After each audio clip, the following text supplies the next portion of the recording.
International standards తో quality education అందిస్తుంది futuristic edu initiatives. Gastro enterology అనే స్పెషల్ సబ్జెక్ట్ను చూజ్ చేసుకోవడానికి ఏంటి సార్ మీ ఇన్స్పిరేషన్? ఎంబీబీఎస్ చదువుతున్నప్పటి నుంచి కూడా లివర్ ట్రాన్స్ప్లాంటేషన్ అనేది ఇంట్రెస్టింగ్ టాపిక్. ఎందుకు అంటే organ is a very complicated organ. So laparoscopic surgeries ఇప్పుడు ఏంటంటే లేటెస్ట్ రోబోటిక్ సర్జరీస్, ఇంకా రిజల్ట్స్ బెటర్ వస్తుంది. 1 day మినిమంలో మనం పేషెంట్ ఇంటికి వెళ్ళిపోతాడు. ఆల్మోస్ట్ లైక్ సర్జరీ చేసిన ఫీలింగే ఉండదు.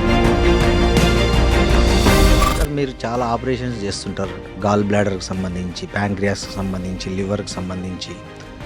వీటన్నిటిలో మీకు బాగా టఫ్ ఏది ఉంది? Who is the bad surgeon అంటే ఏ సర్జరీ పడితే ఆ సర్జరీ నేను ఏమన్నా చేస్తానే అతను బ్యాడ్ సర్జన్. మీరు ఫేస్ చేసిన టఫెస్ట్ ఆపరేషన్స్ ఏమైనా ఉన్నాయా మీ కెరీర్లో ఇప్పటి వరకు? 25 years బాయ్ అనమాట. క్యాన్సర్ వచ్చింది. మోషన్ ద్వారం నుంచి ఆల్మోస్ట్ లైక్ 5 to 6 centimeters ఉంటుంది సార్. నేను ట్రై చేస్తాను, కానీ వర్కౌట్ అవ్వకపోతే మాత్రం నువ్వు మరి మోషన్ బ్యాగ్ పెట్టుకోవడానికి రెడీయా. ఒకవేళ మీరు ఆ కండిషన్ వస్తే మీరు వదిలేసి వచ్చేసిండి. కామన్ ఇది వచ్చి గ్యాస్ట్రిక్. సో ఏం సార్, ఎందుకు ఈ సమస్య ఎందుకు బాగా ఎక్కువైతుంది ఇప్పుడు ప్రజెంట్, ముఖ్యంగా యూత్లో పర్టికులర్గా? స్మోకింగ్ కన్నా ఆల్కహాల్ కన్నా మోర్ డేంజర్ ఈస్ మన స్ట్రెస్ లెవెల్స్. సో స్ట్రెస్ పడంగానే మీ పల్స్ రిథమ్స్ చేంజ్ అవుతాయి. రిథమ్స్ చేంజ్ అవ్వగానే అసలు ఫ్యాటీ లివర్ని ఎప్పుడు ఏ స్టేజ్లో భయపడాలి? యాక్చువల్గా దానికి ఏమన్నా న్యాచురల్ రెమెడీ ఉందా ఫ్యాటీ లివర్ని తగ్గించుకోవడానికి? ఏ మెట్రో సిటీస్లో అయినా సరే 100 members అలా రోడ్డు మీద వెళ్ళే వాళ్ళందరినీ ఫ్రీ స్కాన్ చేపిస్తే మీకు 30% కన్నా ఎక్కువ వాళ్ళకి ఫ్యాటీ లివర్ వస్తుంది. ఎందుకంటారు?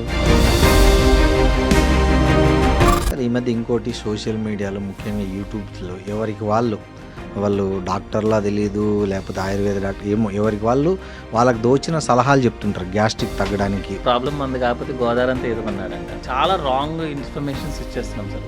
ఒక వీడియో చూసాను మొన్న నేను కూడా. ఎనీ టైప్ ఆఫ్ క్యాన్సర్ 7 daysలో తగ్గించేస్తాం. కోకోనట్ ఆయిల్ అన్నారు.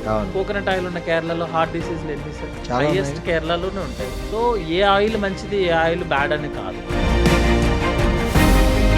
మందు తాగే వాళ్ళకే లివర్ పాడవుతుంది అనేది ఒక పెద్ద అపోహలాగే కనిపిస్తుంది. ఎప్పుడో తాగిన వాళ్ళకి కొన్నిసార్లు ఎక్కువ డ్యామేజ్ అవుతుంది. బాగా తాగిన వాళ్ళు వాళ్ళ లైఫ్ లాంగ్ బాగానే ఉంటుంది. ఎందుకు అంటే మీ వెయిట్, నా హైట్, మీ జెనెటిక్, మీ సోషల్, మీ ఫ్యామిలీ, మీ జీన్స్ అన్ని డిఫరెంట్ కదా. అన్ని డిఫరెంట్. ఆల్కహాల్ తీసుకొని మీరు తాగండి, నేను తాగుతాను, అది ఎంత డ్యామేజ్ చేస్తుంది అనేది ఎట్లా కన్ఫర్మ్ చేస్తాను చెప్పండి? అట్లా రీసెర్చ్ జరిగాయా ఇప్పటి వరకు? జరుగుతాయి సార్, జరుగుతాయి. జరిగినవి ఏమొచ్చింది చెప్పండి, అది మెయిన్ మాట. ఈ స్కాచ్ అయితే డేంజర్ తక్కువ, ఈ మామూలు ఇక్కడైతే ఇవి తక్కువ. అయినా సరే సేమ్ రిజల్ట్. ఏ రాయితో ఊడగొట్టుకున్నా అవే పల్లె అంటారు. కాస్ట్లీ కొట్టుడు అనమాట. నమస్తే, వెల్కమ్ టు ఐ డ్రీమ్స్. నేను మీ రొద్దం శ్రీనివాస్. ఇవాళ ప్రపంచ జనాభాతో పాటు ముఖ్యంగా మన తెలుగు రాష్ట్రాల్లో ప్రజలు విపరీతంగా ఎదుర్కొంటున్న ఆరోగ్య సమస్యల్లో గ్యాస్ట్రో కూడా ప్రముఖంగా ఉంది. ఇన్ని రోజులు చాలా కార్డియక్, ఆర్థోపెడిక్, అదేవిధంగా క్యాన్సర్తో పాటు ఇటీవల పెరుగుతున్న ఆరోగ్య సమస్యలు ఏవైనా ఉన్నాయంటే అది గ్యాస్ట్రో. అలాంటి గ్యాస్ట్రో సంబంధించిన ఎక్స్పర్ట్ మనతో ఉన్నారు. ఆయన డాక్టర్ శ్రీమన్ నారాయణ గారు, surgical gastro enterologist, Yashoda hospitals. నమస్తే. నమస్తే సార్. శ్రీమన్ నారాయణ గారు, గ్యాస్ట్రో ఎంట్రాలజీ అనే స్పెషల్ సబ్జెక్ట్ను చూజ్ చేసుకోవడానికి ఏంటి sir me inspiration? First of all నాకు యాక్చువల్గా లివర్ అనేది ఇంట్రెస్టింగ్ టాపిక్ అండి. ఎంబీబీఎస్ చదువుతున్నప్పటి నుంచి కూడా ఓకే, లివర్ ట్రాన్స్ప్లాంటేషన్ అనేది ఇంట్రెస్టింగ్ టాపిక్. ఎందుకు అంటే organ is a very complicated organ. So surgery చేయడం కూడా చాలా రేర్గా చేస్తారు. జనరల్గా లివర్ ప్రాబ్లం వచ్చిన వాళ్ళకి ఇంకా ఎండ్ ఆఫ్ ది గేమ్ అని మేము ఎంబీబీఎస్ చదువుతున్న టైంలో ఒక డిస్కషన్ అనమాట. ఓకే. తర్వాత ప్యాంక్రియాస్, ఈ రెండు కూడా ఏంటంటే కాంప్లికేటెడ్ కేసెస్. సో మనం చిన్నప్పుడు ఏదైనా కాంప్లికేటెడ్ అంటే మనం చేయాలన్న ఉంటుంది కదా. అదే టైంలో బెస్ట్ ఫ్రెండ్ ఒక అతను అనమాట, తనకి వెరీ ఇంట్రెస్టింగ్ ఈజ్ గ్యాస్ట్రో యాక్చువల్గా చెప్పాలంటే. ఓకే. సో ఇద్దరు మేము గ్యాస్ట్రో అవ్వాలన్న థాట్ ప్రాసెస్. బట్ తనేమో ఆర్థోపెడిక్స్కి వెళ్ళిపోయాడు, నేను గ్యాస్ట్రోలకి కంటిన్యూ అయిపోయాను అనమాట. సో ఇంట్రెస్ట్ అయితే మాత్రం లివర్ చూడంగానే okay, this is a complicated organ, మనం చేయాలి దాన్ని. Pancreas is a complicated surgery, so మనం చేసి రిజల్ట్స్ మంచిగా ప్రూవ్ చేయాలి. సో ఆ ఇంట్రెస్ట్తో మనము సర్జికల్ గ్యాస్ట్రో ఎంట్రాలజిస్ట్ తీసుకోవడం. Okay sir, gastro enterologist liver transplantation, తర్వాత సర్జికల్ ఇది, ఈ మూడిట్లో మీకు ఏది బాగా ఇష్టం సార్? మీ 3 ఆపరేషన్స్కి సంబంధించి మీకు ఏది బాగా ఇంట్రెస్ట్, దేన్ని మీరు చూజ్ చేసుకుంటారు ఎక్కువ శాతం? అయితే నేను లాప్రోస్కోపిక్ సర్జరీ లైక్ సర్జికల్ గ్యాస్ట్రోలో మనము కాంప్లికేటెడ్ లాప్రోస్కోపిక్ సర్జరీస్ చేస్తామండి. సో ఎందుకు అంటే లాప్రోస్కోపిక్ సర్జరీ చేసిన తర్వాత పేషెంట్కి రిజల్ట్స్ చాలా బాగుంటుంది. సపోజ్ మీరు ఓపెన్ సర్జరీ చేసామనుకోండి, అవునండి, వాళ్ళకి అట్లీస్ట్ వర్క్కి వెళ్ళడానికి ఒక 1 to 2 months పట్టేస్తుంది. పెయిన్ ఎక్కువ ఉంటుంది, తర్వాత వాళ్ళకి కాంప్లికేషన్స్ వస్తాయి, ఇన్ఫెక్షన్ ఉంటుంది, వాళ్ళు మళ్ళీ వాళ్ళ ఒక నార్మల్ డ్యూటీస్కి వెళ్ళడానికి they will take a time అనమాట. అట్లా కాకుండా మనం లాప్రోస్కోపిక్ సర్జరీ చేసినప్పుడు 1 day స్టే, ఎంత పెద్ద కాంప్లికేటెడ్ సర్జరీ అయినా మాక్సిమం 2 days స్టే ఉంటుంది. నెక్స్ట్ రోజు మార్నింగే పేషెంట్ రికవరీ చాలా ఫాస్ట్ ఉంటుంది అనమాట. ఓకే. సో అది బెటర్ థింగ్ ఈజ్ ఏంటంటే, పైగా ఏంటంటే ఎక్కువ మోర్ నెంబర్ ఆఫ్ కేసెస్ని మనం లాప్రోస్కోపీలోనే చేస్తాం యాక్చువల్గా. ఇంకోటి ఏంటంటే జనరల్లీ యాజ్ ఎ సర్జన్ ఏంటంటే ఇండివిజువల్గా ఉండడానికి ప్రిఫర్ చేస్తాం యాక్చువల్గా. సో లాప్రోస్కోపిక్ సర్జరీస్ ఇప్పుడు ఏంటంటే లేటెస్ట్ ఈజ్ రోబోటిక్ సర్జరీస్, ఇంకా రిజల్ట్స్ బెటర్ వస్తున్నాయి. ఇంకా వన్ డే మినిమంలో మనం పేషెంట్ ఇంటికి వెళ్ళిపోతాడు. ఆల్మోస్ట్ లైక్ సర్జరీ చేసిన ఫీలింగే ఉండదు, పేషెంట్కి ఉండదు, డాక్టర్కి ఉండదు కరెక్ట్గా చెప్పాలంటే. సో అంత ఫాస్ట్ రికవరీ వస్తుంది అనమాట. పెయిన్ చాలా తక్కువ ఉంటుంది, ఇన్ఫెక్షన్ తక్కువ వస్తుంది. సో ఇఫ్ ప్రిఫర్ చేసుకోవడం అయితే laparoscopic surgery or robotic surgery. But liver transplantation అనేది డ్రీమ్ యాక్చువల్గా. ఎనీ సర్జికల్ గ్యాస్ట్రోఎంట్రాలజిస్ట్కి డ్రీమ్ ఏంటంటే లివర్ ట్రాన్స్ప్లాంటేషన్. మనం మంత్లీ ఒకటి అలా మనం చేస్తాము, బట్ యాజ్ ఎ జస్ట్ ఏంటంటే కిక్ అనమాట, లైక్ డ్రీమ్ కాబట్టి. బట్ జనరల్గా ప్రొఫెషన్ లాగా చూస్ చేసుకుంటే laparoscopy, next one is robotic surgeries. Sir జనరల్గా మీ ఓపీలో వచ్చే మ్యాక్సిమం గ్యాస్ట్రో ఇష్యూస్ దేని గురించి వస్తుంటాయి? మీ ఓపీ చూస్తుంటారు, డైలీ చాలామందిని చూస్తుంటారు కదా, మీ ఇన్నేళ్ళ ఎక్స్పీరియన్స్లో మీ ఓపీలో జనరల్ గ్యాస్ట్రో ఇష్యూస్ ఏమొస్తుంటాయి? ఏ ఏజ్ గ్రూప్ వాళ్ళకి ఎక్కువగా మీరు అబ్జర్వ్ చేశారు? జనరల్గా అండి, ఈవెన్ దో నేను సర్జికల్ గ్యాస్ట్రోఎంట్రాలజిస్ట్ అయినా ఓపీ బేసిస్లో వచ్చి చూసే పేషెంట్స్ వాళ్ళందరికీ కూడా మనము గ్యాస్ట్రైటిస్ ప్రాబ్లం ఉన్నవాళ్ళు, కాన్స్టిపేషన్ ఉన్నవాళ్ళు, లేకపోతే మల్టిపుల్ లూజ్ టూల్స్ వెళ్ళేవాళ్ళు, నెక్స్ట్ రిఫ్లెక్స్ డిసీజ్ అని చెప్తామన్నమాట, జీఈఆర్డీ అనమాట. ఎందుకు అంటే సర్జికల్ గ్యాస్ట్రోఎంట్రాలజిస్ట్ నేను ఓన్లీ సర్జన్ అన్నా కూడా మనకి జనరల్ ఓపీ కూడా ఉంటారు యాక్చువల్గా. So more number of OPs వచ్చేదైతే మాత్రం కామన్ ప్రాబ్లమ్స్తోనే వస్తారు. ఓకే. అందులో మనం ఎవాల్యుయేట్ చేయడం మొదలు పెడితే, సపోజ్ ఒక పేషెంట్ గ్యాస్ట్రైటిస్ ప్రాబ్లం వచ్చారండి, అతన్ని మనం ఎండోస్కోపీకి పంపించి ఎవాల్యుయేట్ చేస్తే రిఫ్లెక్స్ డిసీజ్ అని వస్తుంది, జీఈఆర్డీ అంటాం. ఆ జీఈఆర్డీ పేషెంట్ని మనం సర్జరీకి తీసుకెళ్తాం అనమాట. సో ఓపీ బేసిస్ అయితే మాత్రం కాన్స్టిపేషన్ అని వస్తారు కొంతమంది, వాళ్ళకి మనం కొలనోస్కోపీ చేయించినప్పుడు వాళ్ళకి ఏదైనా క్యాన్సర్ ఉండటం కానీ పైల్స్ ప్రాబ్లం ఉండటం కానీ జరుగుతుంది, వాళ్ళు సర్జరీకి వస్తారు. So on a OP basis అయితే మాత్రం కామన్ ప్రాబ్లమ్స్తోనే వస్తారు, మనం ఎవాల్యుయేషన్ చేసినప్పుడు సర్జికల్గా కన్వర్ట్ అవుతారు వాళ్ళు యాక్చువల్గా అనమాట. సో మోర్ కామన్ ప్రాబ్లమ్స్ ఏంటి సార్ అంటే గ్యాస్ట్రైటిస్, కాన్స్టిపేషన్, బ్లీడింగ్ పైల్స్, లేకపోతే రిఫ్లెక్స్ ప్రాబ్లమ్స్ ఎక్కువగా వచ్చేది వాళ్ళతో.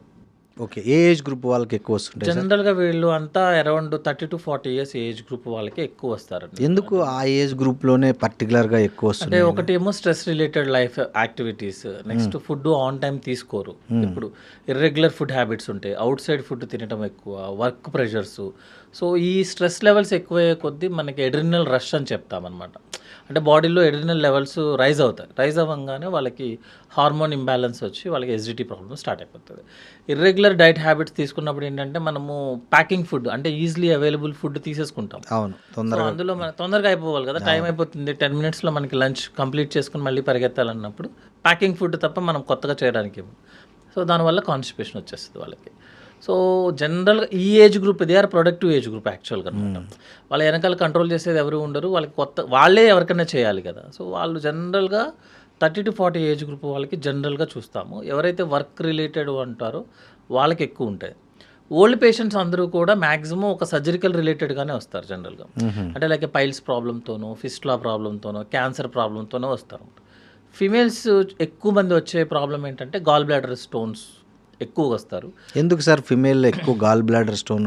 జనరల్గా జెనెటికల్లీ వాళ్ళు ప్రీడిస్పోజ్ అండి, అంతేగాని వాళ్ళు ఏదో ఎక్స్ట్రా చేస్తున్నట్టు కాదు యాక్చువల్గా అనమాట. మేము చదువుకున్న టైంలో ఏం చేసేవాళ్ళంటే 4F అనేవాళ్ళం అనమాట. ఎఫ్ అంటే 40 years ఫిమేల్ ఫర్టైల్, అంటే మోర్ దాన్ 4 pregnancies ఉండి బాగా ఫ్యాటీ ఉన్న ఫిమేల్స్కి గాల్ బ్లాడర్లో స్టోన్స్ వచ్చాయని చెప్పేవాళ్ళు యాక్చువల్గా అనమాట. సో అంటే ఏంటంటే ఫిమేల్కి యాజ్ పర్ దాని ప్రకారమే స్టోన్స్ ప్రిడిస్పోజ్. ఎందుకు అంటే వాళ్ళకి ఈస్ట్రోజన్ లెవెల్స్ ఎక్కువ ఉంటాయి, లైక్ పీరియడ్స్ టైంలో ఈస్ట్రోజన్ లెవెల్స్ రైజ్ అవుతుంటాయి. ఓకే. ఈస్ట్రోజన్ వల్ల ఏంటంటే గాల్ బ్లాడర్ యొక్క ఫంక్షన్ ఆ టైంలో తగ్గిస్తుంది అనమాట. సపోజ్ మీరు ప్రెగ్నెన్సీ ఆల్మోస్ట్ మనం 100 ప్రెగ్నెన్సీ పీపుల్ తీసుకున్నాం అనుకుందాం ఇన్ జనరల్గా.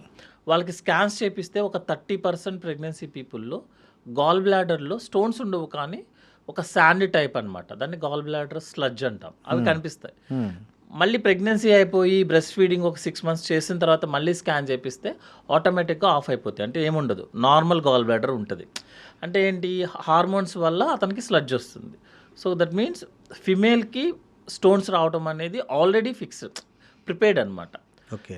అందువల్ల ఏంటంటే ఫిమేల్స్లో ఎక్కువగా స్టోన్స్ వస్తాయి గాల్ బ్లాడర్. ఇప్పుడు లాజిక్స్ ఉంటుందండి యాక్చువల్గా. ఏంటంటే మెయిల్స్లో హెర్నియాలు ఎక్కువ వస్తాయి యాక్చువల్గా, ఇంగ్వైనల్ హెర్నియా. ఫిమేల్స్లో తక్కువ వస్తాయి. ఎందుకు వస్తాయి అంటే టెస్టిస్ ఆల్రెడీ మనకి అబ్డామిన్లో ఉండాల్సిన టెస్టిస్ కిందకి స్క్రోటంలో మనం పుడుతున్నప్పుడు వస్తుంది, దిగుతుంది కింద. అంటే ఆ పాత ఒకటి ఉంది కదా, ఫిమేల్లో ఆప్షన్ లేదు కదా. సో ఆ పాతలో నుంచి మనకి హెర్నియాలు వస్తాయి. So females are more prone for hernia. ఎందుకు అంటే బై జెనెటికల్, అంటే మన స్ట్రక్చరే అంతా.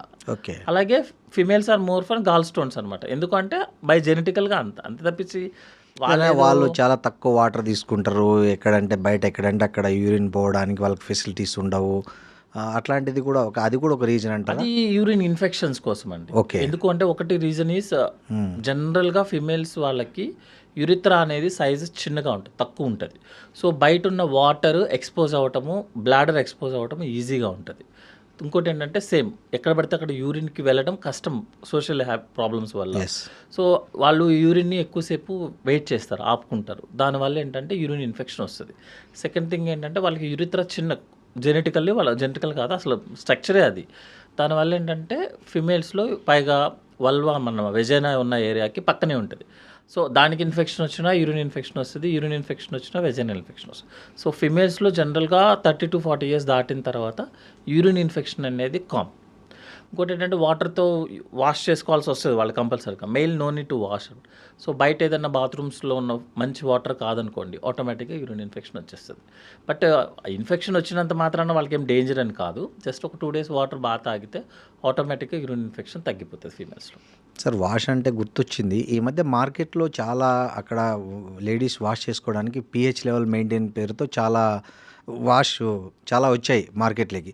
అవి హెల్తీ అంటారా? యాక్చువల్గా దాని మీద చాలా డిఫరెంట్ ఒపీనియన్ ఉంది. యాక్చువల్గా సమ్ సీనియర్ డాక్టర్లు, చాలా మోస్ట్ సీనియర్ ఎక్స్పీరియన్స్డ్ డాక్టర్లు ఏమో అసలు అవి వాడద్దు, అవి వాడితేనే లేడీస్కి ఇంకా ఆ సమస్య ఎక్కువ అవుతుంది అని ఒకవైపు చెప్తున్నారు. వేరేజ్ మార్కెట్లో ఎక్కడ చూసినా అవి గైనకాలజిస్టులు అందరూ ఆల్మోస్ట్ ఆల్ అవి వాష్ చేసుకోండి, అక్కడ దీంతో వాష్ చేసుకోండి అని, ఆ ఇచ్చింగ్ అంతా తగ్గడానికని అవి ప్రిస్క్రిప్షన్లో రాసిస్తున్నారు. ఇది ఏది కరెక్ట్ అంటారు? సార్ ఇప్పుడు మనకు ఒక క్వశ్చన్ ఉంటుంది ఏంటంటే, మీకు జలుబు వచ్చింది అనుకోండి, కోల్డ్ వచ్చింది అనుకోండి, మీరు మందులు వాడినా 7 రోజుల్లో తగ్గుద్ది, మందులు వాడకపోయినా 7 రోజుల్లో తగ్గుతుంది. ఆ కాన్సెప్ట్ అయితే ఉంది కదా. సో ఇప్పుడు మనకి జనరల్గా యూరిన్ ఇన్ఫెక్షన్ వచ్చిన వాళ్ళకి కానీ, ప్రివెంట్ చేయడానికి కానీ, లేకపోతే వచ్చిన వాళ్ళకి కానీ వాటర్తో వాష్ చేసుకోవడం అనేది it's a very common. And రెగ్యులర్గా మనం చేసుకోగలిగేది. మీరు హాట్ వాటర్ కూడా ఏం అవసరం లేదు. జనరల్గా మన tap water, municipal water 95% municipal water కూడా సేఫే సార్. మరి ఏదైనా బై మిస్టేక్ ఏదైనా పైప్ కట్ అయ్యి ప్రాబ్లం అవ్వాలి తప్ప మన మున్సిపల్ సప్లై చేసే వాటర్ 95% మన ఆరో వాటర్, ఈ వాటర్ కన్నా సేఫే యాక్చువల్గా చెప్పాలంటే. They maintain very well actually. ఏదన్నా లీకేజ్ అవడంలో తప్ప ప్రాబ్లం ఏం కాదు కదా. సో జనరల్గా వాడే వాటర్తో ఏంటంటే మనం వాష్ చేసుకోవడం అనేది గ్యారంటీగా క్లియర్ అవుతుంది. కానీ ఏం చేస్తే ప్రాబ్లం ఎక్కడ వస్తుంది అంటే, సపోజ్ ఒక యూరిన్ ఇన్ఫెక్షన్ పేషెంట్ వచ్చింది సార్, మీరు వాటర్తో వాష్ చేసుకోమంటే అది అవ్వదు. సి మనం మాట్లాడుకునేటప్పుడు బాగానే ఉంటుంది, కానీ మనం పేషెంట్తో మాట్లాడేటప్పుడు మాత్రం we have to prescribe something.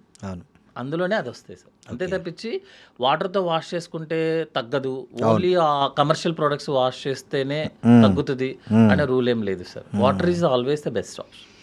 Sir, మీరు చాలా ఆపరేషన్స్ చేస్తుంటారు డైలీ. గాల్ బ్లాడర్కి సంబంధించి, ప్యాంక్రియాస్కి సంబంధించి, లివర్కి సంబంధించి, వీటన్నిటిలో మీకు బాగా టఫ్ ఏది ఉంది అంటే ఏది ఫీల్ అవుతారు జనరల్గా? సార్ యాక్చువల్లీ ఏంటంటే మా ప్రొఫెసర్ ఎప్పుడు చెప్పేవాడు అనమాట, who is the best surgeon, bad surgeon, good surgeon అంటే. Who is the bad surgeon అంటే ఏ సర్జరీ పడితే ఆ సర్జరీ నేను ఏమన్నా చేస్తానే అతను బ్యాడ్ సర్జన్. ఓకే. అంటే ఇక్కడ ఉద్దేశం ఏమవుతుందంటే, ఇన్స్ట్రుమెంట్ నా చేతిలో ఉంది, నా hand is the golden hand, ఈ హ్యాండ్తో నేను ఎన్ని సర్జరీలైనా చేయగలను అని ఎవరైతే బిహేవ్ చేస్తారో హీఈస్ ద బ్యాడ్ సర్జన్. ఎవరు గుడ్ సర్జన్ అంటే, ఏదైతే ఉంది కేసు వచ్చింది, సపోజ్ కేసుని సెలెక్ట్ చేసుకొని ఇది మనం చేయొచ్చు, ఇది మనం చేయలేము, ఇది ఎవరైతే చేస్తారో అతనికి మనం పంపిద్దాము, హీస్ ఎ గుడ్ సర్జన్.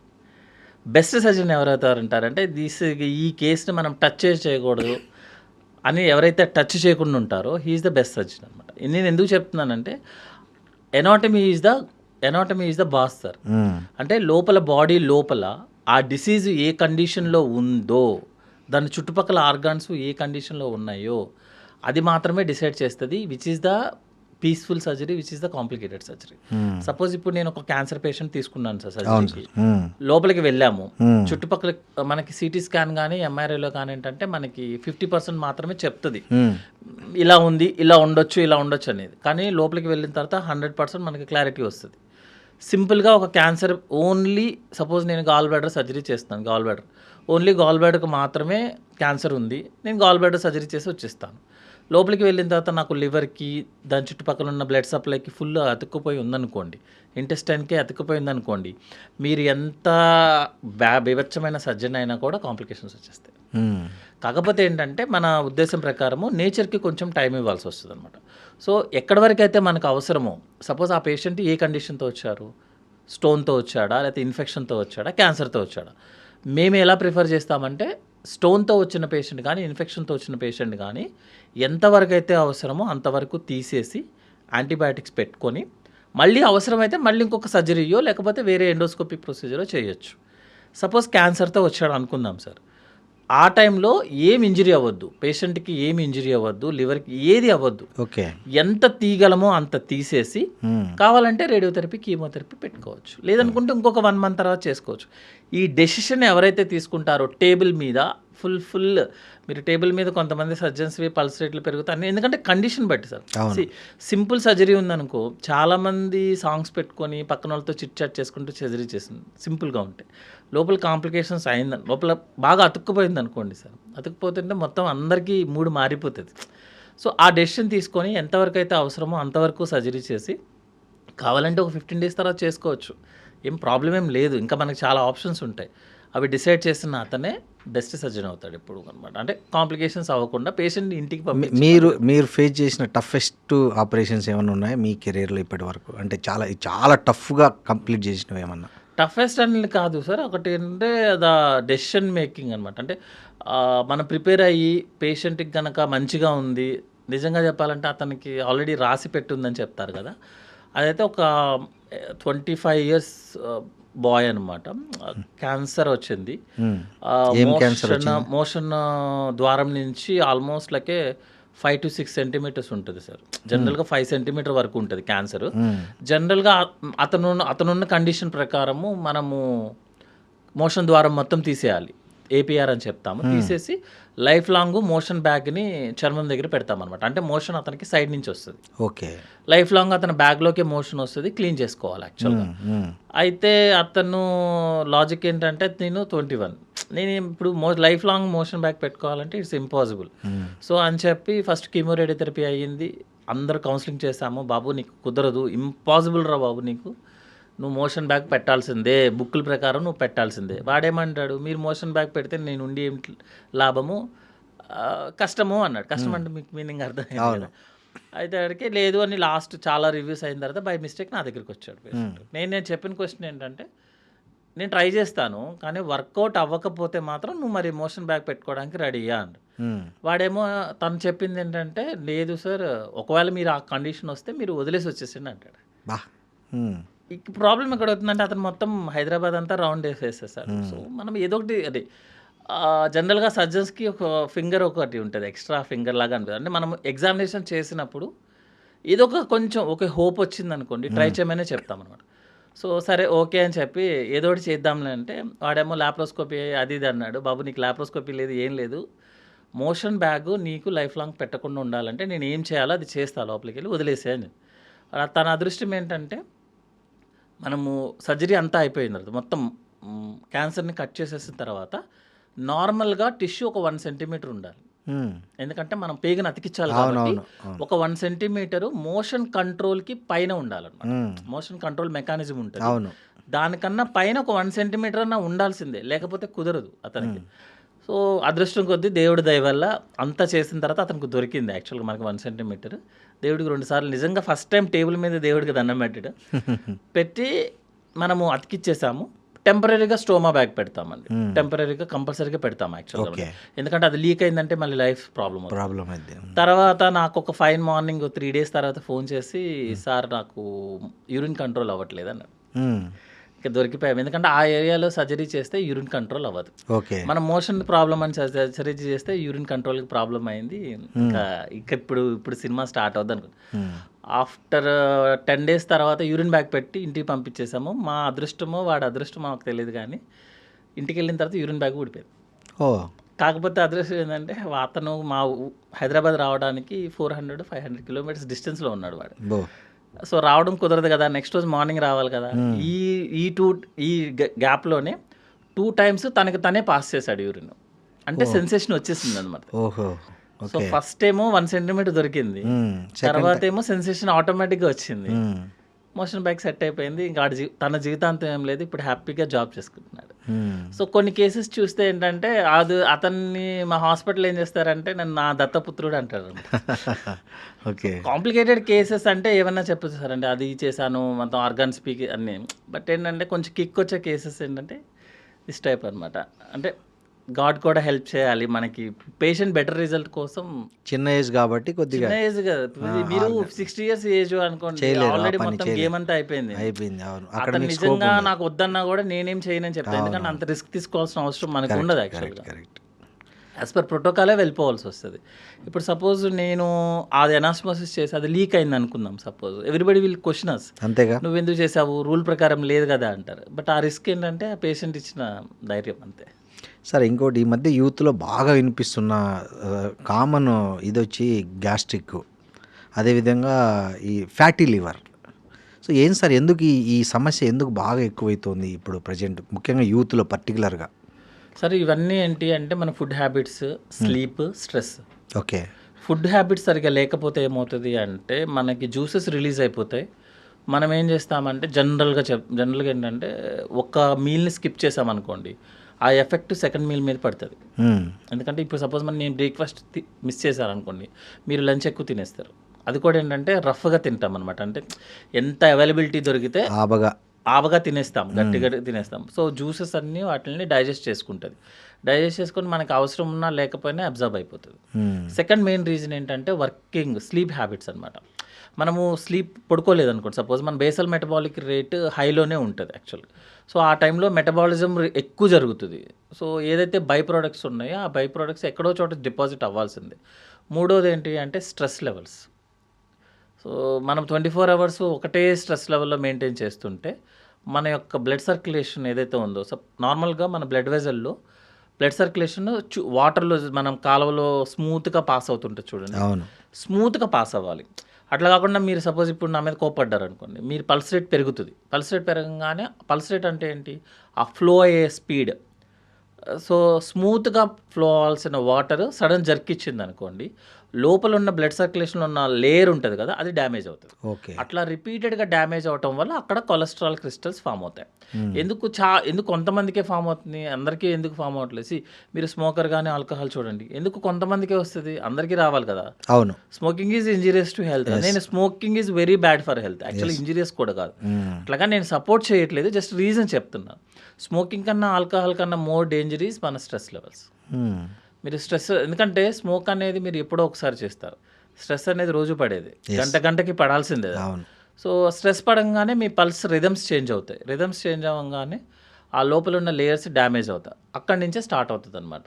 ఇంకొకటి ఏంటంటే మన మెటబాలిజమ్స్ చేంజ్ అవ్వగానే ఒకటి ఎసిడిటీ వస్తుంది, గ్యాస్ట్రైటిస్ ప్రాబ్లమ్స్ వస్తాయి. సెకండ్ థింగ్ ఏంటంటే లివర్లో ఫ్యాట్ అక్యుములేట్ అవ్వడం స్టార్ట్ అవుతుంది, దాన్నే ఫ్యాటీ లివర్ అంటాం అనమాట. ఫ్యాటీ లివర్తో ప్రాబ్లం, మామూలుగా లివర్లో ఫ్యాట్ ఉండదు సార్, జీరో ఫ్యాట్. యాక్చువల్లీ లివర్లో ఓన్లీ మజిల్ టైప్ ఆఫ్ టిష్యూసే ఉంటుంది, జీరో ఫ్యాట్. అందులో ఒక్కసారి ఫ్యాట్ అక్యుములేట్ అయితే బస్ టైప్ అనమాట, అంటే అదే వేరే వాళ్ళని క్రియేట్ చేస్తుంది. ఒక్క ఫ్యాట్ గ్లోబ్యూల్ స్టార్ట్ అయినా కూడా మీకు మళ్ళీ ఫ్యాట్ని అక్యుములేట్ చేసుకుంటుంది, ఎందుకంటే ఆ ఏరియాలో డ్యామేజ్ స్టార్ట్ అవుతుంది. ఎందుకంటే అది ఫారెన్ బాడీ కదా, లివర్లో ఫ్యాట్ ఉండదు జనరల్. అవును. బయట నుంచి ఎవరైనా రాగానే రియాక్షన్ స్టార్ట్ అవుతుంది. సో వాళ్ళిద్దరి మధ్య ఫైటింగ్ జరిగి కొత్తగా రిక్రూట్మెంట్ అవుతుంది అనమాట. అవి ఒకసారి ఫ్యాట్ అక్యుములేట్ అయితే పెరుగుతూనే ఉంటుంది. అందుకని మనం ఎక్సర్సైజ్ చేసినప్పుడు ఫ్యాట్ తగ్గించుకుంటే తగ్గుతుంది అన్నమాట. సో మెయిన్ ఏంటంటే food habits, sleep, stress levels. Sir, గ్యాస్ట్రోఎంట్రాలజిస్టులు కామన్గా ఏం చెప్తుంటారంటే ఈ 3 తప్పులు చేయకపోతే గ్యాస్ట్రిక్ సమస్యలే ఉండవు అని చెప్తుంటారు. అసలు ఏంటి ఆ 3 తప్పులు? అవి చేయకుండా ఎట్లా లైఫ్ స్టైల్ చేంజ్ చేసుకోవచ్చు చెప్పండి? సార్, గ్యాస్ట్రిక్ ప్రాబ్లం అనేది మన హ్యూమన్ బీయింగ్ మనం పుట్టినప్పటి నుంచి చచ్చిపోయేదాకా వచ్చే ప్రాబ్లం. మ్మ్. మనకి బాల్డ్ హెడ్ ఎట్లా వస్తుందో, పొట్ట ఎలా వస్తుందో, కలర్, హెయిర్ ఫాల్, ఏదైనా సరే గ్యాస్ట్రిక్ ప్రాబ్లం అనేది డిసీజ్ కాదు యాక్చువల్గా, మన సైడ్ ఎఫెక్ట్. మీరు ఎక్కువసేపు నుంచి ఉంటే మీకు కాలు నొప్పి వస్తుంది కదా, అవును. సేమ్ అదే కాన్సెప్ట్. మీరు ఎక్కువగా ఓవర్ యూస్ చేస్తున్నారు, లేక మామూలుగా ఇర్రెగ్యులర్ డైట్ హ్యాబిట్స్ చేస్తున్నారు, గ్యాస్ట్రిక్ ప్రాబ్లం వస్తుంది. ఇర్రెగ్యులర్ డైట్ హ్యాబిట్స్ చేయకుండా రోజు ఒకే టైంకి తినే వాళ్ళు ఎవరు ఉంటారు చెప్పండి? చాలా అరుదు. Is it possible? అరుదుగా. చాలా వాళ్ళకి ఇంకొక ప్రాబ్లం వస్తుంది, ఎందుకంటే వాడికి 7 అవ్వగానే తినాలి అనే టెన్షన్ ఉంటుంది కదా, అవును. దానివల్ల ఎక్కువ వస్తుంది. మీరు ఇర్రెగ్యులర్గా తినే వాళ్ళకి ఎంతైతే గ్యాస్ట్రిక్ ప్రాబ్లం వస్తుందో ఆన్ టైం తినే వాళ్ళకి కూడా వస్తుంది. ఎందుకంటే నేను ఆ వాటర్ తాగను అంటే స్ట్రిక్ట్, ఆయన కోసం వాటర్కి ఆయన ఒక్కడ వాటర్ కావాలని అదొక క్వశ్చన్ మార్క్, అదొక ఆన్సర్. ఆ ఫుడ్ తినడు, మళ్ళీ ఆయన కోసం ఏం చేయాలని ఇంట్లో వాళ్ళ టెన్షన్, ఆయనకి టెన్షన్.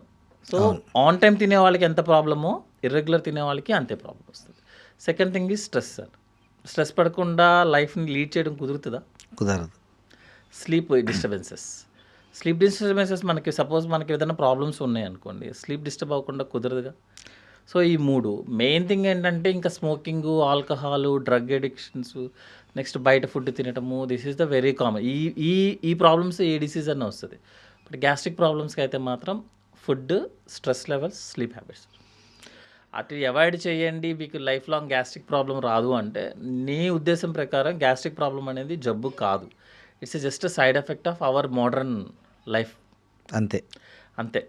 సార్, ఇంకోటి, ఈ గ్యాస్ట్రిక్ సమస్యకు ఈ మధ్య ఎవరు చూసినా వాళ్ళంతకు వాళ్ళే మెడికల్ స్టోర్కి వెళ్ళిపోయి ఒక 2-3 ట్యాబ్లెట్లు వాళ్ళే, ఈవెన్ మెడికల్ స్టోర్ వాళ్ళు కూడా ఇచ్చేస్తున్నారు గ్యాస్ అంటే. సో ఇది ఏం తినకనే మింగేయండి అని. అది కరెక్టే అంటారా? ప్యాంటాప్ ఇట్లా అన్ని ట్యాబ్లెట్లు ఏవైతే దొరుకుతున్నాయో అవి ఎవరంతకు వాళ్ళు ఓన్గా యూజ్ చేస్తున్నారు, ఆర్ఎల్స్ మీరు మెడికల్ స్టోర్కి వెళ్ళి అడిగినా కూడా అవే ప్రిఫర్ చేస్తున్నారు. సో ఇవి కరెక్టా? దాంట్లో 20, 40 ఇట్లా డిఫరెంట్ డోసెస్ ఉన్నాయి కదా. సో దానికి ఏమన్నా ఒక పద్ధతి ఉందా? ఈ ఏజ్ వాళ్ళు ఇంతవరకే వాడాలి, లేకపోతే ఎంత గ్యాస్ట్రిక్ ప్రాబ్లం ఉంటే ఏ ట్యాబ్లెట్ వాడాలి అనేది ఏమైనా ఉందా? సార్, గ్యాస్ట్రిక్ ప్రాబ్లం ఉన్న దాంట్లో ఒక ట్యాబ్లెట్ ఇచ్చామనుకోండి, జనరల్గా వాడేది అంతా అంటే ప్యాంటోప్రజోల్, ఒమిప్రజోల్, ఇస్మోప్రజోల్. అవును. ఇవి ఏం ఫంక్షన్ చేస్తున్న దాంట్లోనే మనకి క్లారిటీ వస్తుంది. అదేం చేస్తుంది అంటే ట్యాబ్లెట్ మనం ఎంటీ స్టమక్తో తీసుకున్నప్పుడు జ్యూస్ ప్రొడక్షన్ని ఆపుతుంది sir. Okay. So 100 ml juice అనుకోండి, ఎట్ ఏ టైం జరగదు, 30% అంటే 3 daysలో 30% తగ్గిస్తుంది. జ్యూస్ ప్రొడక్షన్ని ఆపేస్తుంది, కంప్లీట్గా ఆపేస్తుంది. బట్ మన యాసిడ్ జ్యూస్ ఏంటి ఫంక్షన్? యాక్చువల్లీ ఆహారాన్ని అరిగించడం ఇస్ ద ఫంక్షన్. మీరు టాబ్లెట్ తీసుకొని గ్యాస్ని ఆపేస్తారు, జ్యూస్ని ఆపేస్తున్నారు, మీకు ఎక్కడ అరుగుతుంది? మీకు మళ్ళీ ఇండైజెషన్ వస్తుంది. మీరేమనుకుంటారు? అది గ్యాస్ ప్రాబ్లం అనుకుంటారు, మళ్ళీ ట్యాబ్లెట్ వేస్తారు, మళ్ళీ ఆపుతారు, ఇక మొత్తం ఏదో ఒక సైకిల్ లాగా తిరుగుతుంది. సో మేము జనరల్గా ప్రిఫర్ చేసేది ఏంటి అంటే, మీకు ఈరోజు గ్యాస్ట్రిక్ ప్రాబ్లం వచ్చింది, మీకు కంప్లైంట్ బాగా ఉంది, డోంట్ సఫర్, టాబ్లెట్ వేసుకోండి, 5 days వేసుకోండి, ఆపండి. డైట్ని ఈ 5 daysలో కూడా డైట్ని అడ్జస్ట్ చేయండి. సార్, జనరల్గా డైట్ అడ్జస్ట్మెంట్ అంటే ఏదో పెద్ద బుక్కులు రాయి అలా అవసరం లేదు, సిస్టమ్ జనరేటెడ్, ఏ చార్ట్ జనరేటెడ్ అవసరం లేదు. జనరల్గా ఏంటంటే టైంకి తినండి, బ్రేక్ఫాస్ట్, లంచ్, డిన్నర్, దేని టైంకి దానికి. జనరల్గా ప్రిఫర్ చేసేదంటే 7 to 8, 12 to 1 కానీ 1 to 2 maximum, 1 to half an hour 1 hourకి ఏం కాదు. డిన్నర్కి స్లీప్కి మధ్యలో ఒక 2 hours గ్యాప్ పెట్టుకోండి.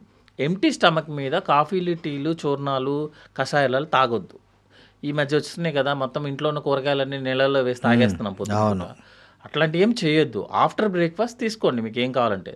జనరల్గా బ్రేక్ఫాస్ట్ ఏం తీసుకోవాలంటే అందరూ కూర్చొని బ్రెడ్లు, డ్రై ఫ్రూట్లు ప్రపంచంలో ఉన్నాయని చెప్తున్నారు. అవును, it's should be a solid food sir. ఎందుకంటే నైట్ మనకి ఎంటీ స్టమక్ ఉంటుంది కదా, ఎంటీ స్టమక్లో జ్యూసెస్ అన్నీ రిలీజ్ అవుతాయి 4 o'clock. మనం వచ్చింది యానిమల్స్ సార్, యానిమల్స్ ఎప్పుడు వస్తాయి? 5 o'clockకే తినేది యాక్చువల్గా, పొద్దున్నే లేసే గడ్డేసేది. అవును, కరెక్ట్. సో ఆ టైంలో జ్యూసెస్ అన్నీ వస్తాయి కాబట్టి మీరు సాలిడ్ ఫుడ్ తింటారు యాక్చువల్గా. తర్వాత మిగతాదంతా ఏంటంటే అడ్జస్ట్ చేసుకొని మీకు ఎంతైతే అవసరమో అంతే తినండి. నేనైతే I'm personally against of fasting sir. Very personal against of fasting. దానికి మీరు ఎన్ని ఎవిడెన్స్ చెప్పినా కానీ ఇది ఈ మధ్య బాగా Intermittent ప్రచారమైంది కదా fasting, సార్. ఏది ఇంటర్మీడియట్ చెప్పినా- ఫాస్టింగ్ వల్ల బరువు తగ్గుతారు, లేదంటే మీరు చెప్పినట్లు ఒకరోజు ఉపవాసం ఉండడం వల్ల మన బాడీలో ఏవైతే వేస్ట్ కణాలు ఉంటాయో, ఈవెన్ క్యాన్సర్ కణాలు ఆల్సో మన బాడీ దాని మెకానిజం సెట్ చేసుకుంటుంది.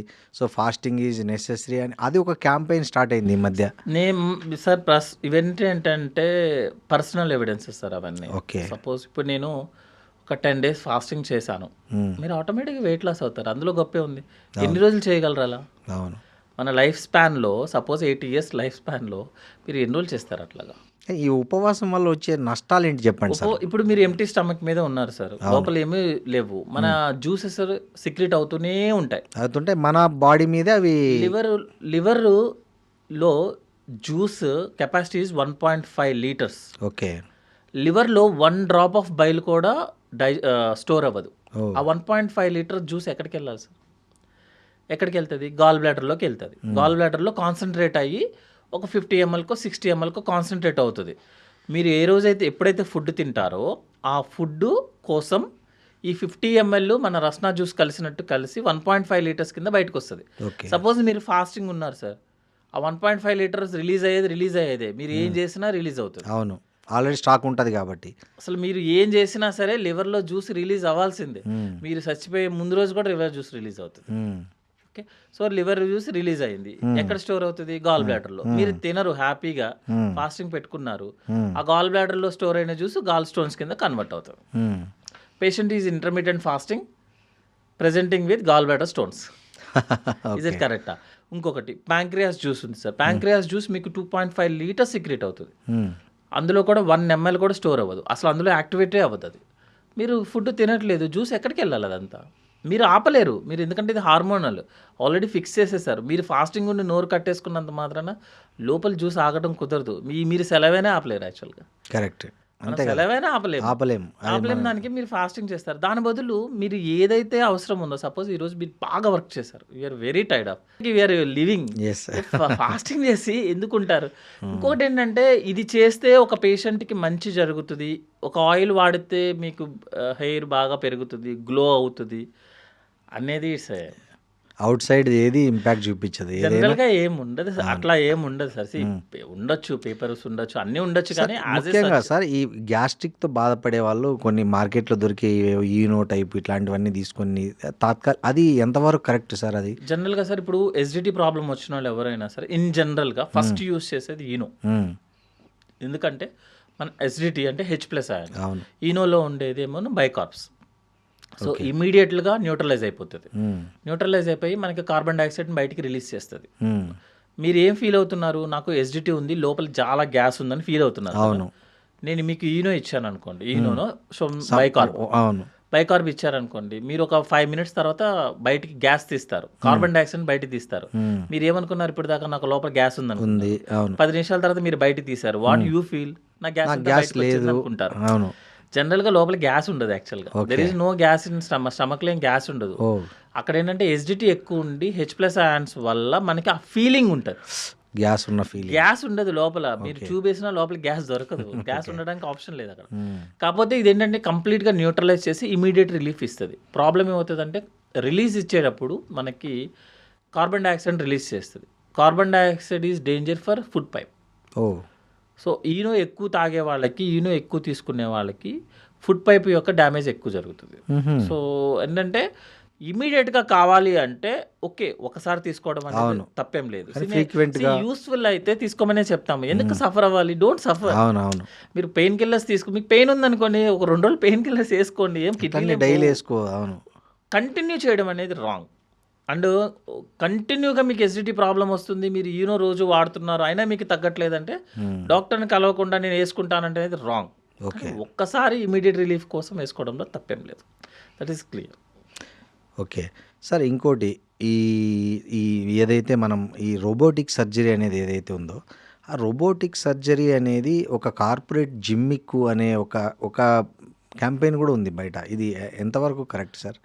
సార్ ఇప్పుడు మామూలుగా జనరల్గా అంటే నేను జనరల్ నాలెడ్జ్లో అయితే చెప్తున్నా, కారు తోలడంలో చాలామంది they prefer for manual. If is a professional driver, suppose నాకు డ్రైవింగ్ ఇష్టం సార్, గేర్ టప్ మన సౌండ్ కొడితేనే నాకు డ్రైవింగ్ చేసిన ఫీలింగ్ వస్తుంది. అవును. ఎవరైనా వచ్చి బాస్ ఆటోమేటిక్ కార్ ఎలా ఉంటుందంటే మనం ఏం చెప్తాం ప్రిఫరబుల్గా, అది కార్ కాదురా భయ్యా అంట. ఆటోమేటిక్ కార్ దిగలే అతన్ని అడగండి, ఎంత సుఖం అసలు హాయిగా ఉంది. సో కిక్కి సుఖానికి కంఫర్ట్స్కి మధ్యలో జరిగేది విషయం అనమాట ఇక్కడ. ఓకే. అంటే ఎవరైతే సర్జరీస్ చేస్తారో వాళ్ళు కంఫర్ట్గా చెప్పేది. సార్ ఫస్ట్ కేసు నేను రోబో చేసిన ఫస్ట్ కేసు మేము అనుకున్నాం అనమాట, సేమ్ ఇలాగే అనుకున్నాం. ఎందుకంటే కొత్త టెక్నిక్ వచ్చినప్పుడు భయాలు ఉంటాయి, కామన్గా భయాలు ఉంటాయి. అది తీసుకోవడంలో కూడా ఈవెన్ సర్జన్ కూడా ఆలోచిస్తాడు, అవసరమా ఇప్పుడు లాప్రోస్కోపిక్ సర్జరీ లక్షలు అయిపోయేదానికి రోబోటిక్ సర్జరీ 3 లక్షలు ఎందుకు అనుకుంటాం. అది కామన్గా జరిగేది. ఈవెన్ ఇప్పటికీ కూడా మేము కాన్ఫరెన్స్కి వెళ్ళినప్పుడు రోబోటిక్ సర్జరీ గురించి ఎక్స్ప్లెయిన్ చేస్తున్నాం అనుకోండి, ఆడియన్స్ నుంచి వచ్చే ఫస్ట్ క్వశ్చన్ ఏంటంటే రోబోటిక్ సర్జరీ కాస్ట్లీ కదా, ఎందుకు అంత సర్జరీ పెట్టాలని. కొత్త టెక్నాలజీ వచ్చింది and patient comfort, you don't believe sir. Actually కొన్ని కేసెస్ చేసిన తర్వాత ఫస్ట్ కేసు రోబోటిక్ చేసాము, gall bladder surgery. Patient next రోజు సర్జరీ చేసిన తర్వాత పేషెంట్ డ్రెస్ మార్చేసుకుంది, డిశ్చార్జ్ మరి ఆవిడ అటెండర్లా తిరుగుతుంది. నేను అనుకుంది ఏంటంటే, అంటే సర్జరీ చేసింది నీకే కదా అంటే, అవునండి నాకే కదండి. మరి నువ్వు ఎక్కడ తిరుగుతావంటే, నాకేం లేదండి, నొప్పేం లేదండి. Robotic surgery is the only advantage ఏంటంటే సార్, పెయిన్ చాలా తక్కువ ఉంటుంది లాప్రోస్కోపిక్ సర్జరీ కన్నా. లాప్రోస్కోపిక్ సర్జరీకి రోబోటిక్ సర్జరీకి డిఫరెన్స్ ఓన్లీ పెయిన్ చాలా తక్కువ ఉంటుంది. సెకండ్ థింగ్ ఏమొస్తుంది అంటే ప్రెసిషన్ అనమాట, ఎందుకంటే హై డెఫినేషన్ ఒకటి. సెకండ్ థింగ్ ఏంటంటే మనము ఏదన్నా ఎర్రర్ చేయాలన్నా కూడా రోబోటిక్ ఇన్స్ట్రుమెంట్ యాక్సెప్ట్ చేయదు, ఆల్రెడీ ప్రోగ్రామ్డ్ అనమాట. అంటే మనకి నచ్చినట్టు సపోజ్ నేను రైట్కి తిరిగి ఇన్స్ట్రుమెంట్ ఇలా ఇసిరేయడం కుదరదు, నేను ఇన్స్ట్రుమెంట్ని చూస్తేనే. అందుకని మీరు కార్ డ్రైవింగ్ చేస్తున్నారు, మీరు చెయ్యి తీస్తే స్టీరింగ్ లాక్ అయిపోతుంది. అది లేకుండా ఉన్నప్పుడు ఎన్ని యాక్సిడెంట్స్ అయ్యాయి చూ. మనం చిన్నప్పుడు ఆ ఆప్షన్ లేదు. మీరు స్టీరింగ్ మీద చెయ్యి తీస్తే ఆటోమేటిక్గా స్టీరింగ్ లాక్ అయిపోతుంది. సేమ్ అంతే, మీరు ఎటు తల తిప్పారా మీకు ఇన్స్ట్రుమెంట్ లాక్ అయిపోతుంది. ప్రెసిషన్ రోబోటిక్, హ్యూమన్ ఎర్రర్ అనేది జరగడానికి లేదు. ఇంకొకటి ఏంటంటే 1-2 కేసెస్ చేసిన తర్వాత పర్ డే నేను 1 కేసు చేస్తున్నాను, సెకండ్ కేసు చేయగానే నేను హ్యూమనే కదా, నాది చేయి హ్యాండ్సే కదా, షివరింగ్ రావడం అవి ఏమీ రోబోటిక్లో కుదరదు. మీరు ఎన్నిసార్లు ఊగినా కూడా ఇన్స్ట్రుమెంట్ ఊగదు. అంటే ప్రెసిషన్. సెకండ్ థింగ్ ఏంటంటే మోర్ దాన్ 4-5 అవర్స్ సర్జరీ చేస్తున్నాను సార్, ఆబ్వియస్లీ సర్జన్ ఎగ్జాస్ట్ అయిపోతాడు.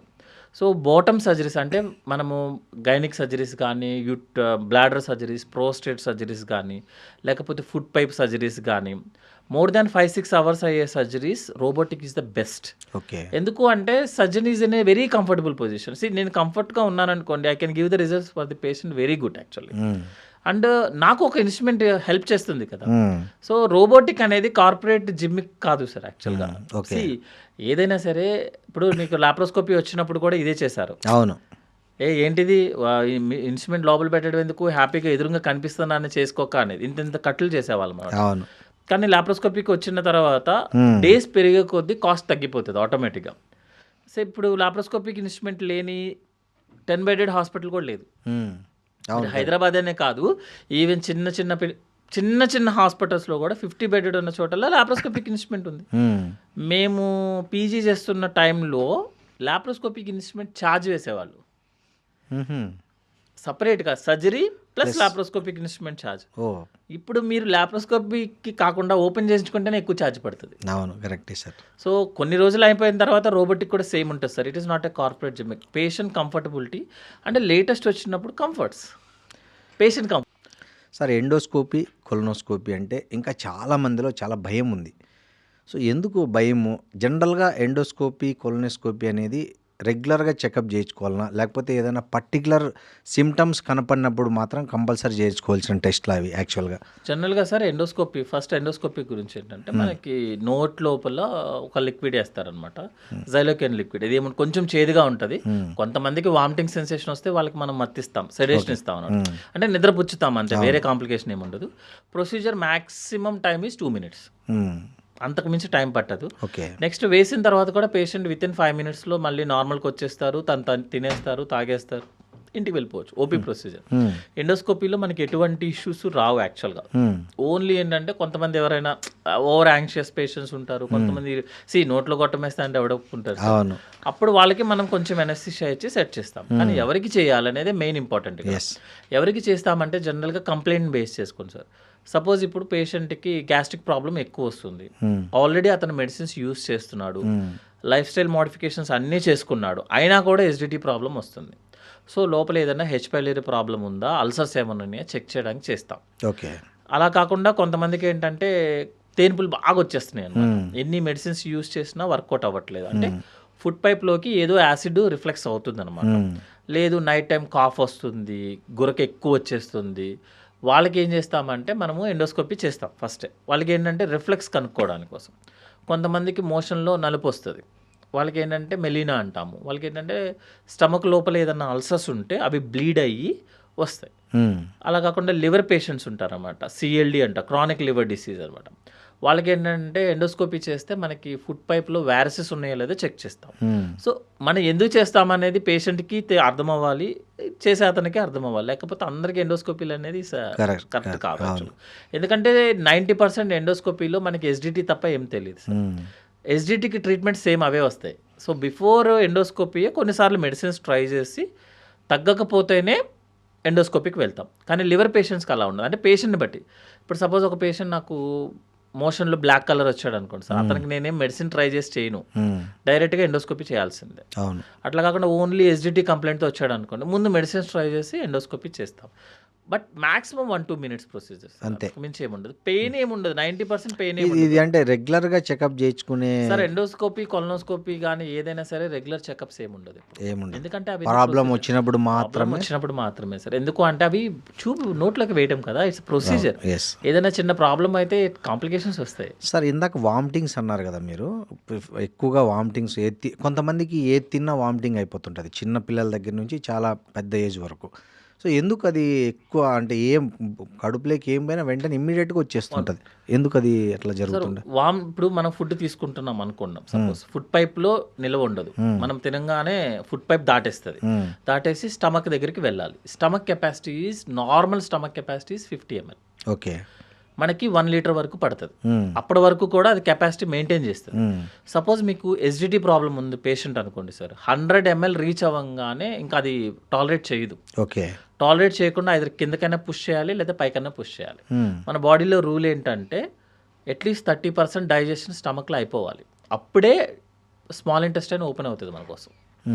సో మీరు ఎస్డిటీ ప్రాబ్లం ఎక్కువ ఉన్న పేషెంట్ కనుక, గ్యాస్ట్రిక్ ప్రాబ్లం ఎక్కువ ఉన్నకి కొంచెం ఫుడ్ తీసుకోగానే వాడికి అతనికి ఫుల్ అనిపిస్తుంది అనుకొని ఇమీడియట్గా వామిటింగ్ చేసేస్తాడు. ఎందుకంటే అది రిలీవ్ అవ్వాలి కదా, స్టమక్ కంట్రాక్ట్ అవుతుంది, ఇమీడియట్ వామిటింగ్ అయిపోతుంది. అందుకే ఏ పేషెంట్ అయినా మనకి వామిటింగ్స్ అన్నాడు అనుకోండి, ఫస్ట్ క్వశ్చన్ ఏంటంటే ఎంతసేపట్లో అవుతుంది, తిన్న తర్వాత ఎంతసేపు. కొంతమందికి తిన్న వెంటనే అయిపోతుంది అంటే that is SDT problem sir. అంటే స్టమక్ అసలు యాక్సెప్ట్ చేయట్లేదు. అవును. ఎందుకంటే అది పెరగాలి కదా, సైజ్ పెరగాలి కదా, పెరిగితేనే కదా యాక్సెప్ట్ చేసేది. యాక్సెప్టే చేయట్లేదు. అంటే ఏమి తీసుకోకపోయినా, కొంచెం తీసుకున్నా, ఈవెన్ కాఫీ తాగినా, టీ తాగినా, మంచినీళ్ళు తాగినా కూడా కొంతమందికి వామిటింగ్ అయిపోతుంటుంది. ఏం తీసుకున్నా అన్నం తిన్న వెంటనే అయిపోతుంది, లేదా అవుతున్నప్పుడు అవుతుంది అంటే first thing is SDT problem. మరి చిన్న పిల్లల్లో, స్కూల్కి పోయే పిల్లల దగ్గర నేను చూశాను సార్, స్కూల్ పిల్లలు ఫేస్ చేస్తున్నది చూసా. చిన్న పిల్లల్లో 30-40 మధ్య చేసే వాళ్ళని కూడా చూసాను నేను. గ్యాస్ట్రిక్ ప్రాబ్లం పెద్దవాళ్ళు ఎక్కువ, చిన్నపిల్లలు ఎక్కువ. అంటే చిన్నపిల్లలనే ఎక్కువ. అంటే ఎట్లా? ఫుడ్ వాళ్ళు ఏంటంటే మనము లైక్ చిన్నపిల్లలు బాగా తొందరగా తిన్నాడా తినలేదా 2 questions ఉంటాయి కదా. తిన్నాడు, ఏం తిన్నాడు, మ్యాక్సిమం అయితే గీతే మన దగ్గర పెట్టేది పప్పు, రసం, సాంబార్ ఇవే ఉంటుంది జనరల్గా. సో ఇంకోటి ఏంటంటే వాళ్ళు టైమింగ్ని కూడా మెయింటైన్ చేయడం కుదరదు. యాక్చువల్గా పిల్లలకి మనం మెయింటైన్ చేయడం కుదరదు. ఓకే. మూడోది ఏంటంటే ఫుడ్ పైప్కి స్టమక్కి ఉన్న జంక్షన్ కూడా వాళ్ళకి ఇంకా అంతా ఫామ్ అవ్వదు అనమాట. ఓకే. ఏజ్ టైం పడుతుంది. అందుకే మనకి చిన్నప్పుడు కంపల్సరీగా బర్ప్ చేపించేవాళ్ళు. పాలు తాగిన తర్వాత మనకి వెనక వేసుకొని కొట్టేవాళ్ళు. కొడితే ఏంటంటే గ్యాస్ రిలీజ్ అయిపోయి ఫ్రీ అవుతుంది అనమాట. సో చిన్నపిల్లల్లోనే గ్యాస్ట్రిక్ ప్రాబ్లం ఎక్కువ, చిన్నపిల్లల్లోనే కాన్స్టిపేషన్ ప్రాబ్లమ్స్ ఎక్కువ. సార్ ఇంకోటి, ఈ కొన్ని రకాల ఫుడ్స్ వల్ల కూడా ఇట్లాంటి ప్రాబ్లం వస్తుంది. అంటే పర్టికులర్గా ఈ వామిటింగ్ సెన్సేషన్ ఇట్లంతా. ఎందుకంటే నాకు తెలిసిన ఒక పేషెంట్కి సంబంధించి ఇట్లా వామిటింగ్స్ అవుతుంటే ఏది తిన్నా ఆ డాక్టర్ అనేక పరీక్షల తర్వాత ఏం చెప్పారంటే, మీరు పాలు అనేటివి అసలు తీసుకోవద్దండి అని చెప్పారు. సో వాళ్ళు పాలు తీసుకోకుండా అయిపోయారు, ఇష్యూ సాల్వ్ అయిపోయింది. అంటే ఇంత రిలేటెడ్ ఉంటుందా ఒక చిన్న ఫుడ్కు దీనికి అని నాకు అనిపించింది. ఇండియన్ సెటప్లో సార్ 25 ఇయర్స్ దాటిన తర్వాత మిల్క్ డైరెక్ట్గా మనం తీసుకునే మిల్క్ అరగదు. అందులో 30% వాళ్ళకి మ్హూ. మిల్క్ అనేది మనకి హ్యాబిట్ అయిపోయింది. కానీ యాక్చువల్గా ఒక సెన్సస్ ప్రకారం ఏంటంటే 100 పీపుల్లో 25 మెంబర్స్కి after the age of 25 years తర్వాత 25 to 30% పీపుల్కి మిల్క్ అరగదు. మ్, సో మీరు మిల్క్ తీసుకోగానే అతనికి ఇండైజెషన్ ప్రాబ్లం వస్తుంది. మ్, అది తెలియకుండా అతను ఇండైజెషన్ రాగానే మన దగ్గర ఫస్ట్ తీసుకునేది ఏంటంటే వేడి పాలు. మ్. మన దగ్గర ఇండైజెషన్. అవునవును. సో మనకి ఏదైనా ప్రాబ్లం వచ్చి అజీర్తగా ఉన్నది అనగానే ఫస్ట్ మన ఇంట్లో ఇచ్చేది విషయం ఏంటంటే వేడి పాలు. పాలు. సో వేడి పాలు దానివల్లే వస్తుంది, మనం అదే ఇస్తుంటాం అనమాట. సో ఓన్లీ పాలు వల్లే ఈ ప్రాబ్లమ్స్ సార్ యాక్చువల్లీ. మ్హూ. సో వాళ్ళకి ఏం చేస్తామంటే దాన్ని అవాయిడ్ చేయమని చెప్తాము. ఇప్పుడు కొంతమంది కూడా ఉంటుంది సార్, ఇప్పుడు కొన్ని టైప్ ఆఫ్ పప్పు దాల్ తీసుకున్నప్పుడు అంటే కొంతమందికి పెసరపప్పు, కందిపప్పులో కూడా డిఫరెన్సెస్ ఉంటాయి. బాడీ కొన్ని కొన్ని యాక్సెప్ట్ చేయదు. యాక్సెప్ట్ చేయనప్పుడు వద్దనే చెప్పేస్తాం. సో ఐబిఎస్ అని ఒక ప్రాబ్లం ఉంటుంది సార్, ఇరిటబుల్ బౌల్ సిండ్రోమ్ అని ఒక ప్రాబ్లం ఉంటుంది. అందులో ఎవరైనా వచ్చి మేము ఏది అవాయిడ్ చేయాలి సార్ ఈ ప్రాబ్లం రాకుండా ఉండాలంటే only proven thing is milk. Okay. డైరెక్ట్గా మిల్క్ మీరు తీసుకోవద్దు. Milk products is different. అవును. అంటే పెరుగు మజ్జిగ అనేది తీసుకోవాలి కంపల్సరీ. కాఫీలు టీలు సార్ కాఫీలు టీలు తీసుకొస్తారు ఎందుకంటే అందులో ఆల్రెడీ డైల్యూట్ అయిపోతుంది. డైల్యూట్ అయిపోద్ది. అవును. అందులో ఏమి ఉండదు. మనం ఇచ్చే మా పాలు ఆల్మోస్ట్ 1/3 కూడా ఉండదు యాక్చువల్లీ. మ్, మిల్క్ మిల్క్ అవాయిడ్ చేయాలి, కానీ మిల్క్ ప్రొడక్ట్స్ అవాయిడ్ చేయాల్సిన అవసరం లేదు. మ్. అంటే హై షుగర్స్ తీసుకుంటాం కదా మనం, ఈ అవును. బెంగాల్ టైప్ ఆఫ్ స్వీట్స్ ఉంటాయి కదా, అవి అవాయిడ్ చేయమని చెప్తాం. ఈ 2 ప్రొడక్ట్స్ వల్లే జనరల్గా ఇండైజెషన్ ప్రాబ్లమ్స్ వస్తాయి. అవి అవాయిడ్ చేస్తే ఆటోమేటిక్గా తగ్గిపోతుంది. సార్ ఈ ఫ్యాటీ లివరు చాలామంది భయపెడుతుంటారు. ఫ్యాటీ లివర్ అంటేనే అసలు ఫ్యాటీ లివర్ని ఎప్పుడు ఏ స్టేజ్లో భయపడాలి? యాక్చువల్గా దానికి ఏమన్నా న్యాచురల్ రెమెడీ ఉందా ఫ్యాటీ లివర్ని తగ్గించుకోవడానికి? జనరల్గా సార్ అసలు ఫ్యాటీ లివర్ ఎందుకు వస్తుంది అంటే పేషెంట్ ఆల్కహాల్ తీసుకున్న పేషెంట్స్లో కానీ, స్మోక్ చేసే వాళ్ళలో కానీ, లేకపోతే ఒబీస్ ఉన్న పేషెంట్స్లో కానీ, ఇంకోటి ఏంటంటే స్ట్రెస్ లెవెల్స్ ఎక్కువ ఉన్న వాళ్ళలో లివర్లో ఫ్యాట్ అక్యుములేట్ అవుతుంది సార్. 1 డ్రాప్ ఫ్లాట్ అక్యుములేట్ అయినా, 1 డ్రాప్ అంటే 1 మైక్రాన్స్ అవును. జస్ట్ అక్యుములేట్ అయినా కూడా నెమ్మదిగా మొత్తం లివర్ అంతా స్ప్రెడ్ అవుతుంది అన్నమాట. లివర్లో ఉండాల్సిన నార్మల్ టిష్యూని ఫ్యాట్ చేసుకుంటుంది అన్నమాట. అవును. సో దాన్నే మనం ఫ్యాటీ లివర్ అని చెప్తాం. దాంట్లో స్టేజెస్ కూడా ఉంటాయి సార్, 1, 2, 3, 4 అనమాట. మ్, ఆ స్టేజ్ దాటిన తర్వాత మనకి ఒకసారి ఫారెన్ బాడీ ఏదైనా బాడీ సపోజ్ మీరు చూస్తే ముళ్ళు ఏదైనా గుచ్చుకుంది అనుకోండి సార్, ఫస్ట్ దాని చుట్టూ ఇన్ఫెక్షన్ వస్తుంది. అవును. మనం అందరూ ఏమనుకుంటామే ఇన్ఫెక్షన్ చీమ్ పట్టింది. చీమ్ పట్టింది, కాంప్లికేట్ అయిపోయింది అనుకుంటాం. కానీ ఆ చీమ్ బయటకు వచ్చేటప్పుడు ఆ ముళ్ళని బయటకు తీసుకొస్తుంది. కరెక్ట్. మీరు ఏం చేసినా రాదు కానీ బాడీ బయటకు తోస్తుంది అన్నమాట. వస్తుంది. ఎస్. ఆ ప్రాసెస్సే ఇన్ఫెక్షన్.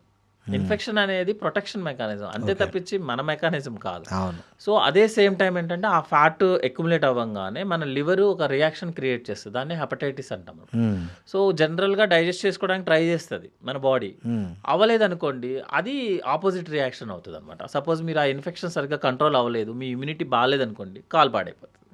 మీరు డయాబెటీస్ అనుకోండి, సపోజ్ ఏదైనా వేరే డ్రగ్స్ వాడుతున్నారు అనుకోండి, మీకు కాలు పాడవుతుంది. ఇదే కాన్సెప్ట్ ఏంటంటే హెపటైటిస్ అనమాట. ఫ్యాటీ లివర్ తర్వాత మనకి హెపటైటిస్ వస్తుంది. అందులో కనుక లివర్ కనుక గెలిచింది అనుకోండి, ఫ్యాటీ లివర్ మ్యాక్సిమం కంట్రోల్కి వస్తుంది. లేదు అనుకోండి ఫైబ్రోసిస్ కింద కన్వర్ట్ అవుతుంది అనమాట.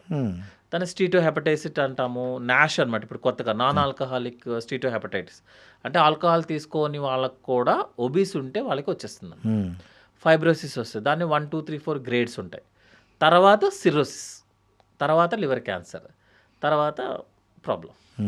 సో ఫ్యాటీ లివర్ జనరల్గా మనకి 30 ఇయర్స్ ఏజ్ గ్రూప్ ఉన్న వాళ్ళని ఏ మెట్రో సిటీస్లో అయినా సరే ఏమొద్దు, మీరు జస్ట్ ఒక 100 మెంబర్స్ని అలా రోడ్డు మీద వెళ్ళే వాళ్ళందరినీ ఫ్రీ స్కాన్ చేయిస్తే మీకు 30% కన్నా ఎక్కువ వాళ్ళకి ఫ్యాటీ లివర్ వస్తుంది.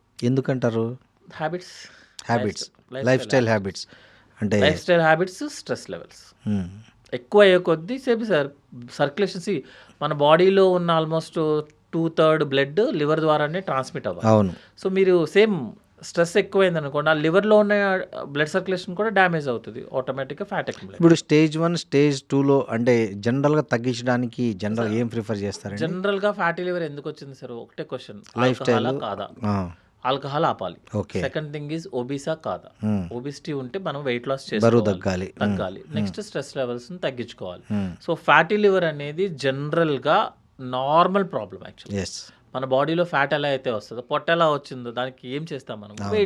వెయిట్ రిడక్షన్ చేస్తాం. అవును. ఫ్యాటీ లివర్ కూడా అంతే. ఎందుకు చెప్పానంటే ఇప్పుడు ఆ 30 మెంబర్స్ ఉన్నారు కదా, వాళ్ళు ఆ రిపోర్ట్ పట్టుకొని పాపం ప్రపంచం అంతా తిరుగుతారు, నాకు ఫ్యాటీ లివర్ అని. బాబు నీకు ఫ్యాటీ లివర్ ఉంది, దానికి ఏమీ ఆలోచించాల్సిన అవసరం లేదు. గ్రేడ్ 3 వరకు మనం ఏం పెద్ద పట్టించుకోవాల్సిన అవసరం ఏం లేదు ఓకే. యాక్చువల్గా. అంటే ఆల్కహాల్ ఆపండి, కొంచెం టైంకి నిద్రపోండి, లైఫ్ స్టైల్ మోడిఫికేషన్ చేసుకోండి, బరువు ఉంటే తగ్గండి. నెక్స్ట్ ఏంటంటే కొన్ని మెడిసిన్స్ యూస్ చేస్తామంట ఒక 15 days కన్నా, అంతకన్నా మెడిసిన్స్ కంటిన్యూస్గా వాడటం కుదరదు. ఒక 6 months తర్వాత మళ్ళీ స్కాన్ చేసుకోండి. ఆ స్కానింగ్లో ఏదైనా ప్రాబ్లం ఉంటే అప్పుడు చూద్దాం. జనరల్గా fatty liver is reversible, completely reversible. కానీ డోంట్ ఎక్స్పెక్ట్ సేమ్ అంటే గ్రేడ్ 3 ఉన్నది 0కి రావాలని ఉండదు సార్. గ్రేడ్ 3ది 2కో 1కో వచ్చేస్తుంది, that is okay, at least better కదా. బెటర్. తర్వాత మీరు కంటిన్యూ చేశారనుకోండి 1 లాగే ఉంటుంది, ఎందుకంటే కొత్తగా డ్యామేజ్ జరగదు కాబట్టి. అవును. ఫైబ్రోసిస్ అయితే లేటెస్ట్గా ఉన్న దాని ప్రకారం అయితే మీరు సేమ్ ఆల్కహాల్ ఆపండి, బరువు తగ్గండి అన్ని. ఫైబ్రోసిస్ కొన్ని మెడిసిన్స్ యూస్ చేస్తే బ్యాక్ టు ఫైబ్రోసిస్ 1కి వస్తుంది యాక్చువల్గా. అంటే సిరోసిస్ దాకా వెళ్లకుండా ఒక స్టెప్ బ్యాక్ చేయొచ్చు, పెరగకుండా ఉంచొచ్చు, అంతే తప్పించి 0 చేయడం కుదరదు సార్. వన్స్ పేషెంట్ కనుక సిరోసిస్కి వెళ్తే మాత్రం ప్రాబ్లమ్ స్టార్ట్స్. ఆపరేషన్ అని కాదు సార్, యాక్చువల్లీ సిరోసిస్ అంటే ఏంటంటే లివర్ యొక్క ఫంక్షన్ డ్యామేజ్ అవుతుంది. జనరల్గా మనకి లివరు 80% డ్యామేజ్ అయినా 20%తో మనం నార్మల్గా హ్యాపీగా ఉండొచ్చు. ఓకే. ఎప్పుడు అంటే మనకి ఏమి ఇన్ఫెక్షన్స్ రాకుండా, అంటే స్ట్రెస్ లెవెల్స్ రాకుండా, లైక్ బాడీ మీద స్ట్రెస్ పడవద్దు, లైక్ మీరు ఎక్కువ వర్క్ చేసేయడము, నెక్స్ట్ ఏంటంటే బాగా స్ట్రెస్ పడిపోవడము, ఇన్ఫెక్షన్స్ ఏమన్నా రావటము, ఫీవర్స్ రావటము, డయేరియా అవ్వటము, లూజ్ మోషన్స్ ఏదైనా అయినాయి అనుకోండి సార్, అంటే ఏంటి మీ బాడీ స్ట్రెస్లోకి వెళ్తుంది. ఆ టైంలో ఆ 20% లివర్ మన బాడీకి సరిపోదు. ఓకే. 100% కావాలి, అప్పుడు 80 కావాలి, కొంచెం ఎక్కువ కావాల్సి వస్తుంది. కానీ దాన్ని మనం కొత్తగా ఇవ్వడం కుదరదు కాబట్టి మనం మెడిసిన్స్ ఇచ్చి సపోర్ట్ చేస్తాము లివర్ని అనమాట. సో సిరోసిస్ అందరు పేషెంట్స్కి సర్జరీ ఏం అవసరం లేదు సార్. ఓకే. అంటే ఉన్నదంతా మెయింటైన్ చేసుకోవచ్చు, ఉన్నది పోకుండా చూసుకోవచ్చు. కొంతమందిలో ఏమవుతుంది అంటే ఫెయిల్ అవుతుంది సార్, దాన్నే డీకాంపెన్సేటెడ్ సిరోసిస్ అంటాం. వాళ్ళకి జాండిస్ రావటము, బాడీలోకి వాటర్ రావటము, నెక్స్ట్ ఏంటంటే బ్లీడ్ అయిపోవడము, ఇంతకుముందు చెప్పాము వారసెస్ అని చెప్పి బ్లీడ్ అవటము, బ్లాక్ కలర్ స్టూల్స్ రావటము. వాళ్ళకి ఏంటంటే మ్యాక్సిమం మెడిసిన్స్తో ట్రై చేస్తాము, కానీ అవ్వదు, వర్కౌట్ అవ్వదు యాక్చువల్గా. సో వాళ్ళకి మనం లివర్ ట్రాన్స్ప్లాంటేషన్కి వెళ్ళిపోవాల్సి వస్తుంది. సార్ ఈ పచ్చకామెర్లు అనేది కూడా లివర్ రిలేటెడ్ ఇష్యూ? పచ్చకామెర్లు అనేది లివర్ రిలేటెడ్. సో ఎందుకు సార్ చిన్న పిల్లల్లో కూడా వస్తుంది ఈ మధ్య, మరీ ఏజ్ స్కూల్ పిల్లలు, కాలేజీ ఏజ్ పిల్లలకు కూడా ఈ మధ్య పచ్చకామెర్లు, హెపటైటిస్ అనేది సర్వసాధారణంగా వింటున్నాం. ఏంటి రీజన్? జనరల్గా సార్ మనకి జాండీస్ వచ్చింది అనుకున్నాను ఫస్ట్, అసలు ఎందువల్ల వచ్చింది అనేది ఫస్ట్ చూసుకోవాలి. మీరు చిన్న పిల్లల్లో అంటే పుట్టంగానే కూడా కొంతమందికి జాండీస్ వస్తుంది, వాళ్ళు మనం లైట్ లేదా సన్ లైట్ లేదా యూవీ లైట్ పెడితే సెట్ అయిపోతుంది. అవును. కొంతమందిలో ఏంటంటే లివర్ ఫెయిల్ అవడం వల్ల, అంటే పుట్టుకతోనే పాపం అతనికి లివర్ ఫెయిల్ అవుతుంది, లేకపోతే లివర్కి సంబంధించిన డ్రైనేజ్ పైప్ డెవలప్మెంట్ జరగదు, వాళ్ళకి కూడా కామెర్లు వస్తాయి అనమాట. ఈ 2 కండిషన్లో కూడా మనం సర్జరీ చేసుకోవాల్సి వస్తుంది. ఒక ఏజ్ పెరుగుతుంది అనుకోండి, మనము blood infections like hepatitis B కానీ సి కానీ వచ్చింది అనుకోండి, అంటే ఇవన్నీ బ్లడ్ ఇన్ఫెక్షన్స్ అనమాట, వాటి వల్ల కూడా లివర్ డ్యామేజ్ అయ్యి మనకి జాండీస్ వస్తుంది. కాకపోతే రివర్సిబుల్, అంటే బ్యాక్ వెళ్ళిపోతుంది సార్. వాటర్ బార్న్ వస్తుంది, అంటే మనం బయట ఎక్కడైనా వాటర్ తాగామనుకోండి హెపటైటిస్ ఏ వస్తుంది అనమాట. దానివల్ల ఏంటంటే జాండీస్ వస్తుంది, కానీ ఆటోమేటిక్గా బ్యాక్ వెళ్ళిపోతుంది. కొన్నిసార్లు ఏమవుతుంది అంటే ఏజ్ గ్రూప్లో కూడా గాల్ బ్లాడర్లో స్టోన్స్ వచ్చి ఆ స్టోన్స్ లివర్ డ్రైనేజ్ పైప్లో డ్రాప్ అయ్యి అక్కడి నుంచి కూడా జాండీస్ వస్తుంది. సో వాళ్ళకి మనము సర్జరీ చేసుకోవాల్సి వస్తుంది.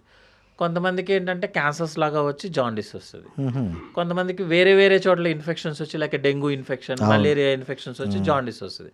వాళ్ళకి ఏంటంటే ఆ ఇన్ఫెక్షన్స్ తగ్గిపోతే ఆటోమేటిక్గా ఈ జాండీస్ తగ్గిపోతుంది. సో జాండీస్ వచ్చింది దానికి, ఇప్పుడు మన చిన్నప్పుడు ఏంటంటే జాండీస్ అనగానే ఒక మచ్చ వేసేవాళ్ళు కదా, అట్లా కుదరదు యాక్చువల్లీ. సో 90% ఆఫ్ జాండీస్ మెడిసిన్స్తో తగ్గిపోతాయి సార్. కానీ ఎప్పుడు 2 కండిషన్స్ ఉంటాయి సార్, అది మెడికల్ జాండీసా సర్జికల్ జాండీసా. మెడికల్ జాండీస్ అంటే ఏంటి అంటే లివర్లో ఏదన్నా ఇన్ఫెక్షన్ వస్తే లివర్ ఆటోమేటిక్గా రికవరీ అవుతుంది, కొంచెం టైం పడుతుంది బట్ రికవరీ అవుతుంది. దానికి మీరు లివర్ని సపోర్ట్ చేసే మెడిసిన్స్ ఇస్తే సరిపోతుంది, దాన్ని మెడికల్ జాండీస్ అంటారు. అట్లా కాకుండా లివర్ బాగుంది, లివర్ యొక్క డ్రైనేజ్ పైప్ బ్లాక్ అయింది, అప్పుడు ఏం చేయాలి, ఆ బ్లాక్ని తీయాలంటే సర్జరీ చేయాలి. సో దాన్ని సర్జికల్ జాండీస్ అంటారు. సో దేని వల్ల వచ్చింది అనేది ఫస్ట్ తెలిస్తే మన ట్రీట్మెంట్ ఏం చేయాలని సార్ డిసైడ్ ఇప్పటికీ గ్రామీణ ప్రాంతాల్లో చాలామంది చదువుకున్న వాళ్ళు కూడా ఈ ఆకుపసరలు తాగుతుంటారు ఈ జాండీస్కు వాటికి వీటికి. అవి ఎంతవరకు సేఫ్, ఎంతవరకు క్యూరబుల్, నిజంగానే వాటికి ఏమైనా ఉందా ఆ కెపాసిటీ, తగ్గించే కెపాసిటీ? సార్ యాక్చువల్లీ ఇప్పుడు మీరు నార్మల్గా మనం ఏదైనా జాండీస్ పేషెంట్ ఒక 100 మంది జాండీస్ పేషెంట్ తీసుకున్నాం అనుకోండి సార్, అందులో 90% జాండీస్ పేషెంట్స్ మెడిసిన్స్తో తగ్గిపోతుంది. ఓకే. నేను ఇచ్చే మెడిసిన్స్ కూడా ఏమి ఉండవు జనరల్గా, టు బి ఫ్రాంక్ ఏమి ఉండవు. వాళ్ళకి డీహైడ్రేషన్ అవ్వకుండా సెలైన్ పెడతాను, ఇన్ఫెక్షన్స్ రాకుండా. మీ ఇందుకు చెప్పాను కదా, ఇన్ఫెక్షన్స్ రాకూడదు, వస్తే ఉన్న లివర్ సరిపోదు అతనికి. సో ఇన్ఫెక్షన్స్ రాకుండా యాంటీబయాటిక్స్ ఇస్తాను. కొంచెం లివర్ సపోర్ట్ చేయడానికి విటమిన్స్, మినరల్స్ అవన్నీ యాడ్ చేస్తాను.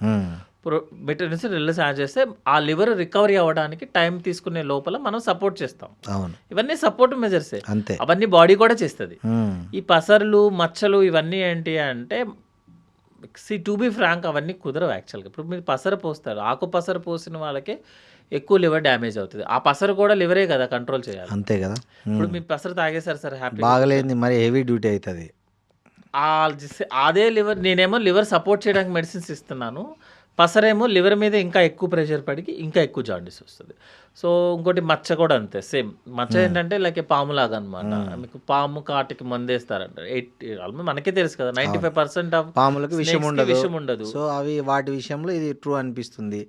లేదనుకోండి, లేదు ఏదో కరిసింది, ఈ వైద్యం సరిపోదు, పెద్ద హాస్పిటల్కి తీసుకెళ్ళండి అంటే కంఫర్టబుల్గా వస్తారు. బట్ జనరల్గా ఏంటి అంటే ప్రతిదానికి మెడికల్కి సంబంధించిన దాంట్లో సార్ 90% చాలా ఇన్ఫెక్షన్ ప్రాబ్లమ్స్ మనకి బాడీ కంట్రోల్ చేసుకుంటుంది.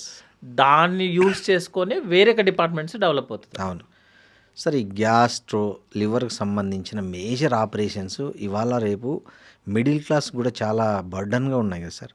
సో దీన్ని తగ్గించే ఏమన్నా వస్తుందా టెక్నాలజీ ఫ్యూచర్లో, లేకపోతే ఈ ఖర్చులు ఇంకా పెరిగే అవకాశం ఉందా ఫ్యూచర్లో?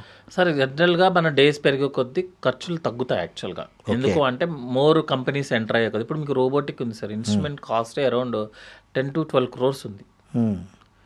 లాప్రోస్కోపిక్ ఇన్స్ట్రుమెంట్ వచ్చినప్పుడు కూడా సేమ్ ఇంతకన్నా ఎక్కువ కాస్ట్లీ ఉన్నాయి, అంటే క్రోర్స్లో కాదు ల్యాక్స్లో. కానీ ఎక్కువ కంపెనీస్ వచ్చే కొద్దీ మీకు కాస్ట్ తగ్గిపోతుంది. ఇప్పుడు స్టాండర్డ్ రోబోటిక్ సర్జరీ కాస్ట్ మీకు 10 to 12 crores ఉంది సార్. మన ఇండియన్ మేడ్ వాళ్ళది ఆల్మోస్ట్ లైక్ 3 to 4 crores వచ్చేస్తుంది. కొన్ని రోజులు ఆగిపోతే నేను చెప్పాను కదా, లాప్రోస్కోపిక్ ఛార్జ్ ఉండేది ఇంతకు ముందు, ఇప్పుడు రోబోటిక్ ఛార్జ్ ఉంది. మీరు ఒక 3-4 years అయిపోయిన తర్వాత రోబోటిక్ సర్జరీ అనేది కంపల్సరీ అనమాట. కానీ జనరల్ గా చెప్పేది ఏంటంటే సార్, హెల్త్ అనేది మనం పెరుగుతున్న కొద్దీ సైజ్ పెరుగుతూనే ఉంటుంది యాక్చువల్గా. కంఫర్ట్స్ పెరుగుతున్నాయి, రూమ్స్ పెరుగుతున్నాయి, అన్ని పెరుగుతున్నాయి కాబట్టి ఆటోమేటిక్ గా కాస్ట్ పెరిగిపోతుంది. సో ఇన్సూరెన్స్ అనేది very important actually. So insurance మీద కాన్సన్ట్రేట్ చేసుకోవాల్సి వస్తుంది సార్ యాక్చువల్లీ. సార్ నార్మల్గా కొన్ని ఈ గ్యాస్లే అని ఇగ్నోర్ చేసే కొన్ని లక్షణాలు ఉంటాయి సార్. అట్లా నార్మల్గా గ్యాస్ అనుకొని ఇగ్నోర్ చేయకూడని క్వాలిటీస్ ఏమై ఉంటాయి, అవి ఇమ్మీడియట్గా డాక్టర్కి చూపించుకోవాల్సిన, గ్యాస్ రిలేటెడ్ ఏమి వస్తే ఇమ్మీడియట్గా డాక్టర్ను కన్సల్ట్ కావాల్సి ఉంటుంది? అసలు ఈ క్వశ్చన్ సార్ ఏంటంటే అసలు గ్యాస్ అంటే ఏంటి, ఫస్ట్ గ్యాస్ తెలిస్తే మనకి వేరేది ప్రాబ్లం అయితే తెలుసు. గ్యాస్ ప్రాబ్లం అంటే ఏంటి అంటే ఫస్ట్ పేషెంట్ ఏంటంటే లోపల ఇన్కంప్లీట్ ఫీల్ అవుతాడు. అంటే తిన్నా ఉబ్బరంగా ఉండడం, ఏదో ఉబ్బరంగా ఉన్నట్టు, తిన్నా ఏ డైజెస్ట్ కాలేదు, అట్లే ఉంది, తినింది బండేసినట్లుంది, గుండేసినట్లుంది అంతే అనే ఆ ఫీలింగ్ ఉంటుంది. కొంచెం తిన్నా కూడా పొట్ట టైట్ అయిపోయినట్టు. నెక్స్ట్ నిన్న బాగానే ఉంటాడు, ఈ రోజేమో వచ్చి ఏంటి ప్రెగ్నెన్సీ పొట్ట బాగా బిగించేసి బెలూన్ లాగా తయారై ఉంటుంది. నెక్స్ట్ బాగా తేన్పులు వచ్చేస్తుంటాయి అనమాట, వామిటింగ్ సెన్సేషన్ వస్తూ ఉంటుంది. వీళ్ళని మనము జనరల్గా ఎసిడిటీ ప్రాబ్లం అంటాం. అంటే నిన్న పొట్ట బాగానే ఉంటాడు, ఈ రోజు పొట్ట పెరిగిపోతుంది, మళ్ళీ సాయంత్రానికి పొట్ట తగ్గిపోతుంది. ఎప్పుడైతే గ్యాస్ కిందకి వదిలేసాడు బాగా, వదిలేయగానే మళ్ళీ పొట్ట నార్మల్ అయిపోతుంది. ఈ కంప్లైంట్ ఉంటే మనము గ్యాస్ట్రిక్ ప్రాబ్లం అంటాం సార్. అట్లా కాకుండా కొంతమందికి ఏమవుతుంది అంటే పై పొట్ట కానీ కింద పొట్ట కానీ సపరేట్గా పెరుగుతాయి. మీకు గ్యాస్ ప్రాబ్లంలో పొట్టంతా పెరుగుతుంది, కానీ ఏదన్నా పొట్ట లోపల ఏదన్నా ప్రాబ్లం ఉందనుకోండి మీకు సపరేట్గా పెరుగుతుంది. సపోజ్ గైనికి సంబంధించిన ప్రాబ్లమ్స్, ఓవరీకి సంబంధించిన ప్రాబ్లం అనుకోండి. మేము కెరీర్ స్టార్టింగ్లో ఉన్నప్పుడు ఒక పేషెంట్ అనమాట, ఆల్మోస్ట్ ఎండోస్కోపీ, కొలనోస్కోపీ ఆల్ అయిపోయాయి, స్కాన్ ఒకటి తప్ప ప్రపంచంలో అన్ని టెస్టులు చేసేసుకున్నారు. వాళ్ళు వెళ్ళడం, మెడిసిన్స్ యూజ్ చేయడం, తగ్గిందని వెళ్ళిపోవడం అనమాట. చివరికి ఏంటంటే కింద నుంచి పొట్ట పెరుగుతూ వస్తుంది, పైనంతా ఫ్లాట్. నుంచోబెట్టి చూపిస్తే మనకే తెలిసిపోతుంది కింద పొట్ట లోపల ఏది ఉంది. సో పొట్టలో ఒక సపరేట్గా ఒక ప్లేస్ పెరుగుతుంది అంటే మాత్రం డేంజర్. ఓ అదే టైంలో వేరే కంప్లైంట్ ఏదన్నా వస్తుంది అనుకోండి, ఇవి కాకుండా వేరే కంప్లైంట్ లాగా వచ్చింది అనుకోండి, that means something is there అనమాట. ఓకే. బరువు తగ్గిపోవడము, ఆకలి లేకపోవడం ఉండటము, నెక్స్ట్ కాళ్ళల్లో వాపులు వచ్చేయడము, జాండిస్ లాగా రావటము, పొట్టలో సపరేట్గా ఒక ప్లేస్ ఉబ్బుతూ ఉంటుంది అనమాట. అంటే పై పొట్ట కానీ, అంటే బొడ్డు పైన కానీ కింద కానీ రైట్ కానీ లెఫ్ట్ కానీ సపరేట్గా ఉబ్బుతుంది అంటే మాత్రం సమ్ అదర్ ప్రాబ్లమ్స్. సరే, ఈ మధ్య ఇంకోటి సోషల్ మీడియాలో ముఖ్యంగా యూట్యూబ్స్లో ఎవరికి వాళ్ళు డాక్టర్లా తెలియదు, లేకపోతే ఆయుర్వేద డాక్టర్ ఏమో, ఎవరికి వాళ్ళకి దోచిన సలహాలు చెప్తుంటారు గ్యాస్ట్రిక్ తగ్గడానికి. హోమ్ రెమెడీస్ పేరుతో చాలా వీడియోస్ వస్తుంటాయి. ఈ ఇంట్లోనే ఇది చేయండి, లేకపోతే ఈ తమలపాకుల నీళ్ళలో కొద్దిసేపు మరిగించి తాగితే గ్యాస్ వెళ్ళిపోద్ది, లేకపోతే ఇవి చేస్తే ఈ డీటాక్స్ చేస్తే ఇది, లేకపోతే సోడా తాగితే వెళ్ళిపోతుంది, ఇట్లాంటివన్నీ చెప్తుంటారు. వీటిల్లో ఎంతవరకు కన్సిడర్ చేయొచ్చు అంటారు? అన్నట్టు సామెత చెప్పినట్టు ప్రాబ్లం మంది కాకపోతే గోదావరి అంతా ఏదమన్నాడంట. మ్మ్. సార్ యాక్చువల్లీ అంటే చాలా రాంగ్ ఇన్ఫర్మేషన్స్ ఇచ్చేస్తున్నాం సార్. ఒక వీడియో చూసాను మొన్న నేను కూడా, ఎనీ టైప్ ఆఫ్ క్యాన్సర్ 7 daysలో తగ్గించేస్తాము, అవును, ఆకు తినండి, అల్లం తినండి. ఒకళ్ళు డైట్ అంటారు, ఆ డైట్ అంటారు, ఓకే, మీ దగ్గర మీ పర్సనల్ ఒపీనియన్ ఉంది కదా. మీ పర్సనల్ ఒపీనియన్ ఉన్నప్పుడు మనం చేసుకున్నాం కదా. సపోజ్ ఇన్ని పేషెంట్స్ ఉన్నారు, ఇంత తగ్గిందని, దానికి ఎవిడెన్స్ చూపించమంటే ఎవిడెన్స్ ఏమి ఉండదు అనమాట. బట్ మనం ఏదన్నా మాట్లాడినా కూడా ఒక ఎవిడెన్స్ ప్రకారం మాట్లాడుకోవాల్సి వస్తుంది. ఇంకా తెలిసిందే కదా మీకు, ఇప్పుడు మనది కాకపోయినప్పుడు మన పక్కింటి అతను వచ్చి బొచ్చుడు. సో ఈ సోషల్ మీడియాలో వచ్చే హోమ్ రెమెడీస్ నమ్మొద్దు అంటారు యాక్చువల్గా అయితే హోమ్ రెమెడీస్ నమ్మొద్దు సార్. కాకపోతే ఏంటి అంటే కొన్ని ఫుడ్ హ్యాబిట్స్ ఉంటాయి యాక్చువల్గా ఫర్ వెల్ బీయింగ్ అనమాట, మనకి మన హెల్త్ కోసం అనమాట. ఫుడ్ హ్యాబిట్స్ అవి యూ కెన్ యూజ్ ఇట్, మీరు ట్రై చేయొచ్చు. కానీ ఏంటంటే దాంట్లో ఓన్లీ ఈ ఆయిల్ వేసుకోండి, లేకపోతే మొత్తం ఏమి వాడకుండా నీళ్లతో చేయండి ఆయిల్ వేయద్దు, సార్. మీరు ఆయిల్ సాల్ట్ వేయద్దు, ఇట్లావి. సార్ ఆయిల్ లేకుండా సాల్ట్ లేకుండా మనిషి బతకడు సార్, ఇంపాసిబుల్ అది. అవును, అసలు మీకు సోడియం అనే ఒక ఐటమ్ లేకపోతే మన బాడీ మూవే అవ్వదు. అది న్యాచురల్గా ఫ్రూట్స్లో వెజిటేబుల్స్లో ఉంటుంది, మళ్ళీ మనం అడిషనల్గా వేసుకోవద్దని వాళ్ళే చెప్తున్నారు. మనం అడిషనల్గా ఎప్పుడు వేసుకోవద్దు అంటే ఫ్రై ఐటమ్ లాగా యాడ్ చేయొద్దు అనేది. సో అడిషనల్గా అందులో ఉంటుంది అనేది. మీరు ఎగ్ ఉంటుంది కదా, మనం జనరల్గా మన బాడీకి అట్లీస్ట్ అరౌండ్ 180 నుంచి 100 grams ప్రోటీన్ కావాలి సార్. దానికోసము మీరు ఎన్ని ఎగ్స్ తినాల్సి వస్తుంది? అవును, అట్లా అవ్వదు కదా. అన్నీ కలిపినప్పుడు మాత్రమే ఒక ఫుడ్ వస్తుంది. సో మనం సాల్ట్ ఎందుకు ఎక్స్ట్రా యాడ్ చేస్తామో, అందులో అయోడిన్ ఉంటుంది. మనం పిచ్చోళ్ళేం కాదు సార్, వచ్చిన మనకు అయోడైజ్ సాల్ట్ రాకముందు మనకి ఎంత థైరాయిడ్ ఉండేది, అప్పుడు ఈ వెజిటబుల్స్లో అయోడిన్ లేదా? ఉంది. ఈ వెజిటబుల్స్ అదే వెజిటబుల్స్ కదా మనం వాడుతుంది. మరి ఎన్ని థైరాయిడ్లు ఎలా వచ్చాయి? అయోడిన్ చేయాలి, సాల్ట్లో అయోడిన్ యాడ్ చేయాలని పెద్ద మూమెంటే ఉంది మనకి. అవును, అయోడైజ్ సాల్ట్ చేయాలి, దాని మీద ట్యాక్స్లు చేయకూడదు. థైరాయిడ్లు అన్నీ తగ్గిపోయాయి. అవును, థైరాయిడ్ చాలా వెరీ రేర్ ప్రాబ్లం అయింది. కరెక్ట్. మన పెద్దోళ్ళు ఏమో పిచ్చోళ్ళు అయ్యి అయోడైజ్ సాల్ట్ వేయలేదు యాక్చువల్గా. సో జనరల్గా ఏంటంటే ఓవర్ చేయొద్దు, ఎప్పుడు ఏది కూడా అండర్ చేయొద్దు, ఓవర్ చేయొద్దు. మీరు సాల్ట్ 2 grams యాడ్ చేసుకోవాలి. మీరు ఓన్లీ కర్రీస్ వాగా, లేకపోతే రోజుకో ఆల్టర్నేటివ్ ఒక ఫ్రై ఐటమ్. డీప్ ఫ్రైస్ చేయొద్దు.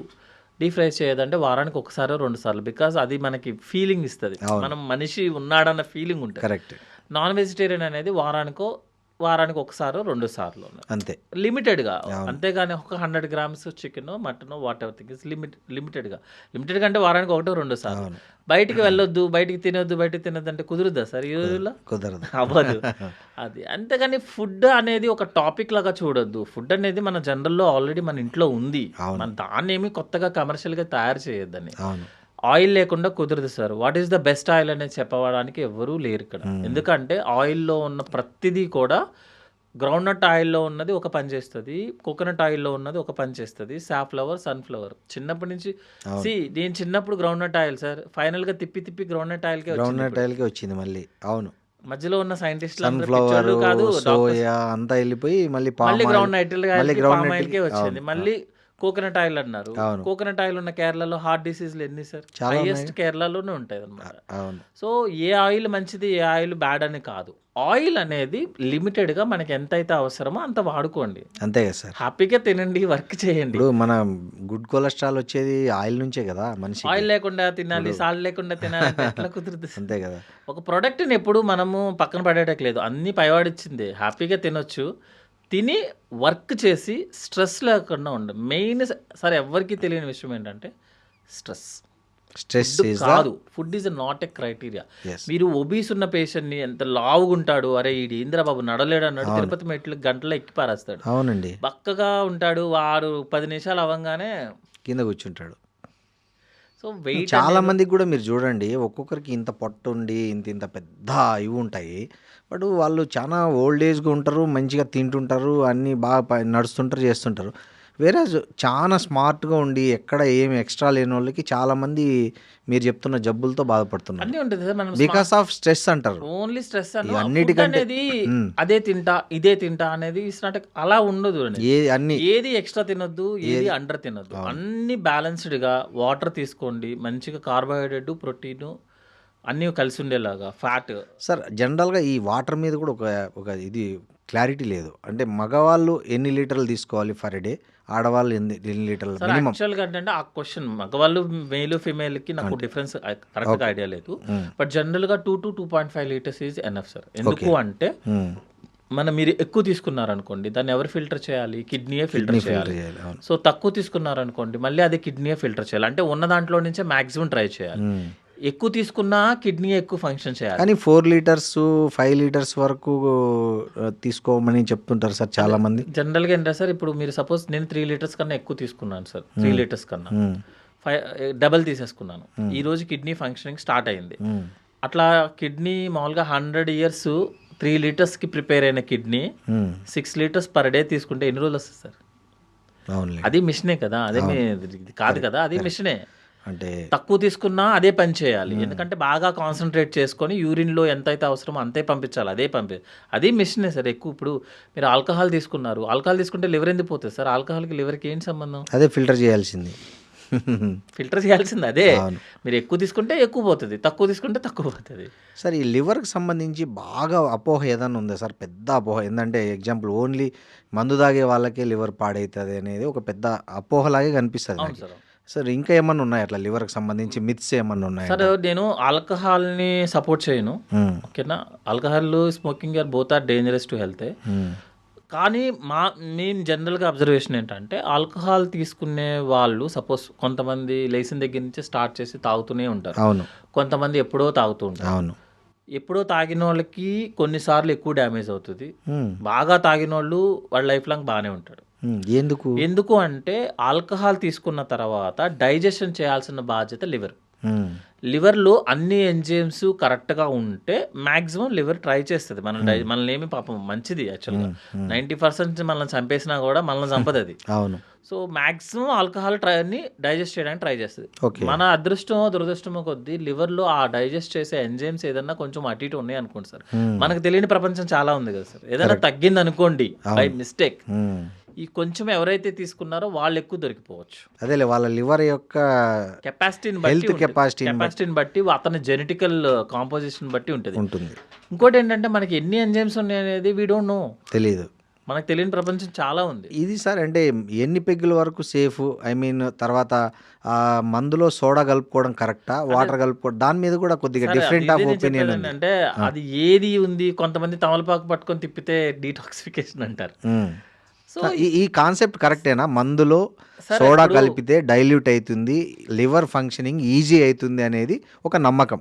సో అందుకనే ఏ వైన్ షాపుల దగ్గర, బార్ల దగ్గర ఇమ్మీడియట్గా మనతో పాటు సోడా కూడా వచ్చేస్తుంది ఆటోమేటిక్గా. ఇది ఎంతవరకు కరెక్ట్?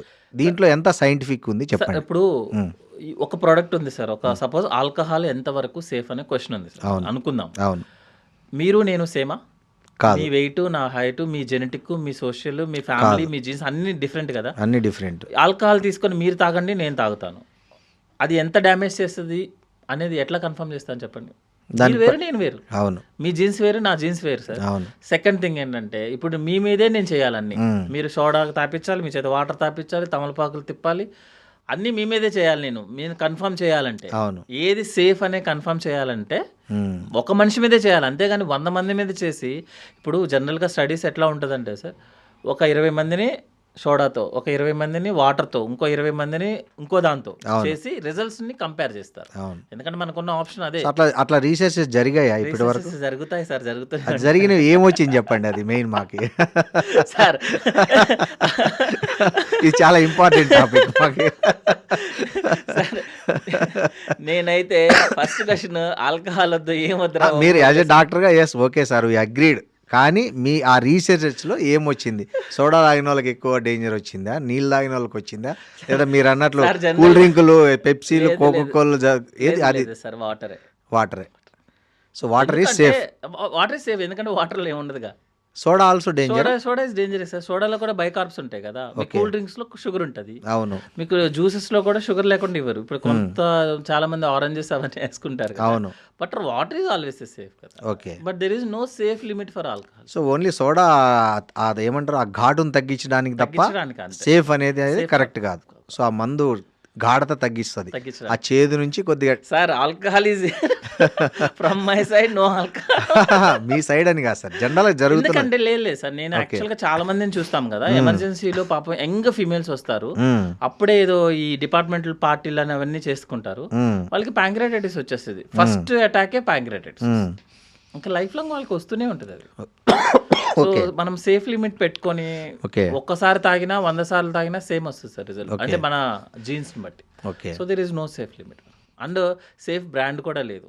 అంటే ఈ స్కాచ్ అయితే డేంజర్ తక్కువ, ఈ మామూలు ఇక్కడైతే ఇవి తక్కువ. బ్రీజర్ అయినా సరే same results, same result. Brezza to cheap liquor, any liquor same result.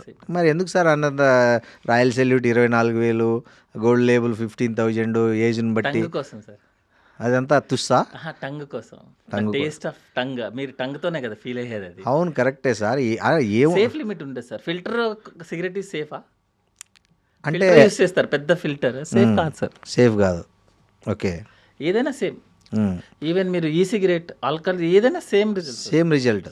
So ఊరికే డబ్బులు తగలబెట్టుకోవడమే బ్రాండ్ల పేరు. Tongue taste sir. ఓకే అంతే. డబ్బులు తగలటడం కాదు. అంటే మీరు ఓన్గా చెప్తున్నారు, లేకపోతే ఏదైనా రీసెర్చ్లో వచ్చిన విషయాన్ని చెప్తున్నారా? రీసెర్చ్ చేశారు. ఇవన్నీ ఏంటంటే మన జెనెటికల్ అంతే. ఓకే. మన ఇప్పుడు ఆల్కహాల్ ఎక్కువ తీసుకున్న పర్సంటేజ్ ఆఫ్ ఆల్కహాల్ కాదు ఇంపార్టెంట్, ఇక్కడ జెనెటికల్ అంతే. ఓకే. ఇప్పుడు మేము చెప్పా కదా క్యాజువాలిటీస్లో చూసేటప్పుడు ఏముండదు, ఏం చేయలేదు, జస్ట్ నిన్న తీసుకున్నా, ఫస్ట్ టైం తీసుకున్నాను సార్ అంటారు, కానీ అప్పటికి ఆల్కహాల్ ప్యాంక్రియాటైటిస్ వచ్చేసి ఉంటుంది. సో అయితే బ్రీజర్ తాగేవాళ్ళు, బీర్ తాగేవాళ్ళు, విస్కీ తాగేవాళ్ళు, బ్రాందీ తాగేవాళ్ళు, సారా తాగేవాళ్ళు. సారా అంటే మరి అడల్టరేటెడ్ కాదు అదే. సో ఈ స్కాచ్ అని, ఇంపోర్టెడ్ అని, ఇవన్నీ ఏదైనా సేఫ్ కాదు. ఏదైనా ఏ రాయితో ఓడగొట్టుకున్నా అవే పల్లె అంటారు. కాస్ట్లీ కొట్టుడు అనమాట అంతే. అంతే, లేకపోతే మెత్తగా తగులుతుంది, రాయిలాగా కాకుండా కొంచెం గట్టిగానే తగులుతుంది సార్. ఈ గ్యాస్ట్రో లివర్ సర్జన్లుగా మారాలనుకునే ఎంబీబీఎస్ స్టూడెంట్స్కు మీరు ఇచ్చే సలహా ఏమైనా ఉందా సార్? గ్యాస్ట్రో లివర్ అనేది కాదు, జనరల్గా ఎంబీబీఎస్లోకి వచ్చిన వాళ్ళకి ఫస్ట్ క్వశ్చన్ ఎక్కడ వస్తుంది అంటే లైఫ్లో సెటిల్ అవడం టైం పడుతుంది అని. మనం ఏదో పోతున్నాము, కోల్పోతున్నాము అనేది. యాక్చువల్గా ఏంటంటే ఇక్కడ కోల్పోవడానికి ఏమి ఉండదు సార్, అంతా వచ్చేదే మనకి. ఓకే. మనము మా సార్ వాళ్ళు అనేవాళ్ళు అనమాట, వీల్ చైర్లో హాస్పిటల్కి వెళ్ళినా కూడా డాక్టర్స్కి మనీ వస్తుంది, జస్ట్ మన టీచింగ్ చెప్పినా వచ్చేస్తుంది. ఓకే. సో ప్రొఫెషన్ అనేది ప్యాషన్తోనే ఉంటుంది సార్. ఇంకోటి ఏంటంటే పేషెంట్ సింపతి. సో టైమింగ్ అదేంటంటే మన చేతుల్లో ఉంటుంది యాక్చువల్గా, కానీ ఎమర్జెన్సీ వస్తే మన చేతుల్లో ఉండదు, పేషెంట్ చేతుల్లోనే ఉంటుంది. సో ప్రొఫెషన్ సెలెక్ట్ చేసుకునేటప్పుడు సపోజ్ ఏ సూపర్ స్పెషాలిటీ సెలెక్ట్ చేసుకున్నా అనేది ప్యాషనే సార్. ఎందుకంటే ఇలాగే మనం మ్యారేజ్లో అమ్మాయిని సెలెక్ట్ చేసుకున్నట్టే ఉంటుంది ఇది. ఓకే. ఇంకా అట్లీస్ట్ అమ్మాయికి అయితే డైవర్స్ అని ఇవ్వచ్చు, ఇందులో కుదరదు. ఇది మానేసి వేరే ప్రొఫెషన్లోకి వెళ్ళిపోవాలి. వన్స్ చూస్ చేసుకున్న తర్వాత, వన్స్ నువ్వు చూస్ చేసుకున్న తర్వాత లైఫ్ లాంగ్ దాంతోనే ఉండాల్సి, లేదంటే మానేసి రియల్ ఎస్టేట్ కు షేర్. ఆపర్చునిటీస్ బాగున్నాయా? ఆపర్చునిటీస్ ఎప్పుడు ఉంటుంది. ఓకే. ఎందుకంటే హ్యూమన్ బీయింగ్స్ పెరిగే కొద్ది. ఇప్పుడు నేను పీజీ చేస్తున్న టైంలో మేబీ ఒక 3-4 months ఒకసారి గాల్ బ్లాడర్ సర్జరీ చూసేవాళ్ళం, అంటే అన్ని డిపార్ట్మెంట్స్ కలిపి. మేబీ 1-2 కేసెస్ వచ్చేసేవన్నమాట. ఇప్పుడు మీరు మా హాస్పిటల్లో ఎవ్రీడే 2 కేసెస్ నేనే చేసేలాగా ఉంటుంది అనమాట. సో కేసెస్ ఆపర్చునిటీస్కి ప్రాబ్లం అవుతాయి. ఆపర్చునిటీస్ అంటే పేషెన్సే కదా, పేషెన్స్ రావాలని మనం కోరుకోము, కాబట్టి మన ప్రొఫెషన్ అదే కాబట్టి వస్తారు కాబట్టి. సో ఆపర్చునిటీస్ ఏం ప్రాబ్లం, ఓన్లీ ఏంటంటే ప్యాషన్ సార్. ఏ డిపార్ట్మెంటు, గ్యాస్ట్రోనా, ఆంకోనా, యూరాలజీయా, ప్లాస్టికా, పీడియాట్రికా, దట్ ఈస్ అసలు ఇమ్మెటీరియల్. ఓకే. ప్యాషన్ ఉంది అంటే, సింపతి ఉంది, పేషెంట్ మీద కొంచెం ఎంపతి ఉంది అంటే ఆటోమేటిక్గా doctors is the best profession. Okay. అంతే తప్పించి doctors and politics is the best profession. So ఏం సార్ పాలిటిక్స్ మీద ఇంట్రెస్ట్ ఉన్నట్టుంది అలా లోపల. ఏం లేదు సార్. అనుకోకుండా పాలిటిక్స్ యాడ్ చేసేసారు మీరు. Sir to be frankly that is the Nobel profession. Politics ఈ చూస్తున్నారు ప్రజెంట్ పాలిటిక్స్ చూసే మాట్లాడుతున్నారా present politics with public sir, వదిలేండి సార్. సార్ ఈ ఇంట్లో ఈ పిల్లలకు కూడా ఈ మధ్య ఎక్కువ అవుతుంది కదా, అంటే తల్లిదండ్రుల స్థాయిలో ఏమైనా జాగ్రత్తలు తీసుకుంటే ఈ పిల్లల్లో వచ్చే గ్యాస్ట్రిక్ సమస్యలను సాల్వ్ చేసుకోవచ్చా? ఒకవేళ అట్లా చేసుకోవాలనుకుంటే పేరెంట్స్గా వాళ్ళు ఎట్లాంటి కేర్ తీసుకుంటే బెటర్ అంటారు? సార్ ఏం లేదండి, బ్యాలెన్స్డ్ డైట్ ఇస్తున్నామా లేదా చూసుకోవాలి సార్. ఫైబర్ ఫుడ్ ఉందా లేదా, లైక్ ఫ్రూట్స్ ఇస్తున్నామా, వెజిటేబుల్స్ ఇస్తున్నామా, లీఫీ వెజిటేబుల్స్ రోజు మన కర్రీలో వెళ్తున్నాయి, లేక పప్పులో ఒక చిన్న 2-3 ఆకులు వేయడం కాకుండా వాళ్ళకి కూడా వెజిటేబుల్స్ వెళ్ళేలాగా. కొంతమంది తిన్నారు సార్ పిల్లలు, మీరు చూడండి వాళ్ళు చాక్లెట్లు బిస్కెట్లు తిన్నట్లు వెజిటేబుల్స్ లీఫీ అంటే ఆకుకూరలు అంటే వద్దంటారు. ఎట్లా చేస్తారు తల్లిదండ్రులు? సార్ స్కూల్కి ఏమైనా వెళ్దాం అనుకుంటారా సార్, తన్నే పంపించలేదు, అట్లాగే ఉంటుంది సార్. కొట్టి తినిపించమంటారా? ఏదో ఒకటి సార్, సమ్ సెటిల్మెంట్, లేకపోతే ఒక 10 నిమిషాలు టీవీ ఇచ్చో, ఏదో ఒకటి సంథింగ్. ఇప్పుడు ఏదో ఒకటి ఇప్పుడు టీవీ ఫుడ్ తినేటప్పుడు టీవీ ఇవ్వాలా లేదా అనేది చాలా మంది మొబైల్ టీవీ వాటర్ సార్. కొంతమంది దాన్ని సబ్జెక్ట్ లాగా చూస్తారు. ఇప్పుడు నేనేం చెప్తానంటే, అతను మంచిగా తింటున్నాడు అనుకోండి, ఒక 10 నిమిషాలు, ఇప్పుడు మీరు ఎట్లాగో 1-2 గంటలు టీవీ ఇవ్వందే పని అవ్వదు ఇప్పుడున్న మన కండిషన్లో. అదేదో తినేటప్పుడు ఒక 10 మినిట్స్ ఇచ్చి ఆ వెజిటేబుల్స్ ఏదో తోసేసారు అనుకోండి, గ్యాస్ట్రిక్ ప్రాబ్లం లేదు, కాన్స్టిపేషన్ ప్రాబ్లం లేదు, నా అవసరం రాదు. అంతే. ఓకే. సో ఈ అల్ట్రాసౌండ్ అనేది బాగా మీరు గ్యాస్ట్రోలో ఎక్కువగా వాడేస్తారు. ఈ గ్యాస్ట్రో ట్రీట్మెంట్లో ఈ అల్ట్రాసౌండ్ అనేది ఎట్లా యూజ్ అవుతుంది, దేనికి యూజ్ అవుతుంది చెప్పండి? జనరల్గా అల్ట్రాసౌండ్ ఏంటంటే, మనకి స్టమక్ పెయిన్ ఎవరికైనా ఉన్నప్పుడు first test is ultrasound sir. Okay. Blood టెస్ట్లు ఏం చేయకుండానే మనం అల్ట్రాసౌండ్ చేస్తాం. ఓకే. అల్ట్రాసౌండ్లో మనకి మ్యాక్సిమం తెలిసేది ఏంటంటే స్టోన్స్ ఉన్నాయా లేదా చెప్తుంది. ఓకే. లైక్ గాల్ బ్లాడర్లో స్టోన్స్ ఏమైనా ఉన్నాయా, కిడ్నీలో స్టోన్స్ ఏమైనా ఉన్నాయా చెప్తుంది. తర్వాత ఏంటంటే ఏమన్నా వాటర్ ఏమన్నా ఉందా లేదా చెప్తుంది. వాటర్ ఏంటంటే సైడ్ ఎఫెక్ట్, ఇన్ఫెక్షన్ ఏదన్నా ఉంటే మనకి బాడీలో వాటర్ వస్తుంది, రియాక్షన్ అనమాట. సపోజ్ మనకి దెబ్బ తగిలింది అనుకోండి, వాపు ఎలా వస్తుందో, మనకి పొట్ట లోపల ఏదైనా ఇన్ఫెక్షన్ లాగా ఉన్నా కూడా మనకి కొంచెం వాటర్ వస్తుంది. ఓకే. సో స్టోన్స్ ఏమన్నా ఉన్నాయా, వాటర్ ఏమన్నా ఉందా, వాటర్ అంటే ఇన్ఫెక్షన్ ఏదన్నా ఉందా లేదా చెప్తుంది. అండ్ కిడ్నీ సైజెస్ ఎలా ఉన్నాయి, లివర్ ఎలా ఉంది, స్ప్లీన్ ఎలా ఉంది, అంటే జస్ట్ అనాటమీ చెప్తుంది అనమాట. ఓకే. డిసీజెస్ మాత్రం ఓన్లీ స్టోన్స్, ఇన్ఫెక్షన్స్ ఏమైనా ఉన్నాయో చెప్తుంది. యూట్రస్కి సంబంధించి బాగా పనిచేస్తుంది సార్ యాక్చువల్గా. ఫైబ్రాయిడ్ యూట్రస్ కానీ, ఓవరీ ఎలా ఉంది, లేదా ప్రెగ్నెన్సీ ఉన్న వాళ్ళకి ఏదన్నా ఫీటస్ ఉందా లేదా, ఏ పొజిషన్లో ఉన్నది చెప్తుంది. అంటే ఏ సిమ్టమ్స్ ఉంటే అల్ట్రాసౌండ్ చేయించుకోమని సజెస్ట్ చేస్తారు? జనరల్గా సార్ స్టమక్ పెయిన్ ఉన్న ఎవరికైనా basic test is ultrasound sir. Ultrasound లేదే అవ్వదు సార్. ఓకే. మనం ఎంత ఎగ్జామినేషన్ చేసి నీకు ఏం లేదని చెప్పినా అల్ట్రాసౌండ్, బేసిక్ అల్ట్రాసౌండ్ లేకుండా పని. సిటీ స్కానింగ్ అయితే నేను వద్దని చెప్తా. ఫస్ట్ అల్ట్రాసౌండ్ చేయించుకొని, అల్ట్రాసౌండ్లో ఏదన్నా డౌట్ఫుల్ అని ఉంది అంటేనే నేను సిటీ స్కాన్ ప్రిఫర్ చేస్తాను. Okay sir. సార్ ఇంకా కామన్గా ఇప్పుడు ఎదుర్కొంటున్నది గ్యాస్ ప్రాబ్లం. జనాలు అంటే కొద్దిగా మసాలాలు తిన్నా, కొంచెం ఏం తిన్నా మీరు అన్నట్లు ఆ గ్యాస్ అనేది పైకో కిందికో వెళ్ళాలి. సో పైకి వెళ్ళే వాళ్ళ శాతం ఎంత ఉందో కింద పోయే వాళ్ళ శాతం కూడా అంతే ఉంది. అది కొద్దిగా ప్రాబ్లం కూడా అవుతుంది. అంటే కొంచెం ఇంపార్టెంట్ మీటింగ్లో కావచ్చు, లేదంటే ఫ్యామిలీ ఫంక్షన్స్లో కావచ్చు, లేదా నలుగురి మధ్య కూడా. సో ఈ పిత్తులు ఈ సమస్యకు ఏంటి సార్, అది ఎంతవరకు సజెస్టబుల్ చేస్తారు? అంటే ఎంత ఉంటే సేఫ్, ఎంత ఎక్కువ ఉంటే ప్రమాదం అనేది ఏమన్నా ఉందా దానికి పారామీటర్? లేదు సార్, యాక్చువల్గా ఏంటంటే గ్యాస్ అనేది ఫిజికల్ ప్రాబ్లం, అంటే సోషల్ ప్రాబ్లం లాగా అనమాట. స్మెల్ ఎక్కువ వస్తేనే ప్రాబ్లం వస్తుంది సార్. ఇన్నిసార్లు వెళ్ళాలి, అన్నిసార్లు వెళ్ళాలి మన చేతిలో ఉండదు సార్, అది ఆటోమేటిక్ అనమాట. మనము కావాలంటే మోషన్కి వెళ్ళొచ్చు కానీ గ్యాస్కి వెళ్ళటం కుదరదు. గ్యాస్ అనేది మన బవల్ మూమెంట్ని బట్టే ఉంటుంది. గట్ ఎక్కువ ఉంటే, మంచి గట్టు ఉంటేనే ఎక్కువ వస్తాయి అనేది కూడా ఒకటి, అది కరెక్టేనా? లేదేం లేదు సార్, మంచి గట్టుకి ఏం కాదు, కానీ బ్యాడ్ గట్ ఉంటే మాత్రం స్మెల్ వస్తుంది. బ్యాడ్ గట్ అంటే ఏంటంటే, సపోజ్ మీకు మోషన్ లోపల ఎక్యుములేట్ అయిపోతుంది సార్, అదేంటంటే లోపల ఉన్న బ్యాక్టీరియా ఆ మోషన్ని డైజెస్ట్ చేసుకొని బ్యాడ్ గ్యాస్ అంటే నైట్రోజన్ గ్యాస్ని రిలీజ్ చేస్తుంది. సో పైకి వచ్చే గ్యాస్ వేరు, కిందకి వచ్చే గ్యాస్ వేరు. పైకి వచ్చేది కార్బన్ డైఆక్సైడ్, కింద నుంచి వచ్చేది నైట్రోజన్ అనమాట. ఇది ఎందుకు వస్తుంది అంటే, మోషన్ ఏదైనా ఎక్యుములేట్ అయినా, లేకపోతే లోపల ఎక్కువ ఇన్ఫెక్షన్ ఉన్న వాళ్ళకి ఏంటంటే, మనకి బ్యాక్టీరియాతో మోషన్ డైజెస్ట్ అయ్యి బై ప్రొడక్ట్స్ లాగా నైట్రోజన్ రిలీజ్ చేస్తుంది. అది మనకి ఎక్కువ రోజులు ఉన్న మోషన్ వల్ల ఏంటంటే మనకి బ్యాడ్ స్మెల్ స్మెల్ వస్తుంది. బాగా వస్తుంది. నెక్స్ట్ ఏంటంటే అన్డైజెస్టెడ్ ఫుడ్ పార్టికల్స్ ఉన్నాయి అనుకో, సపోజ్ మీరు ఫుడ్ ఉంది సార్, ఈ రోజు ఉన్న ఫుడ్ నెక్స్ట్ రోజుకి స్మెల్ వచ్చేస్తుంది, ఎందుకంటే బ్యాక్టీరియాతో అవుతుంది. మోషన్ కూడా ఫుడ్డే కదా యాక్చువల్గా, పెద్ద పేగు మొత్తం బతికేదే మోషన్ మీద. సో అది కూడా ఒక ఫుడ్. అది ఎక్కువ రోజులు ఉండే కొద్ది ఏంటంటే ఎక్కువ గ్యాస్ ఎక్కువ రిలీజ్ అవుతుంది. సో గ్యాస్ ఎన్నిసార్లు రిలీజ్ అవుతుంది అనేది ఇంపార్టెంట్ కాదు, గ్యాస్ రిలీజ్ అవ్వాలి ఒకటి, గ్యాస్ రిలీజ్ అయితేనే మంచిది. మూడోది ఏంటంటే స్మెల్ రావడానికి లేదు.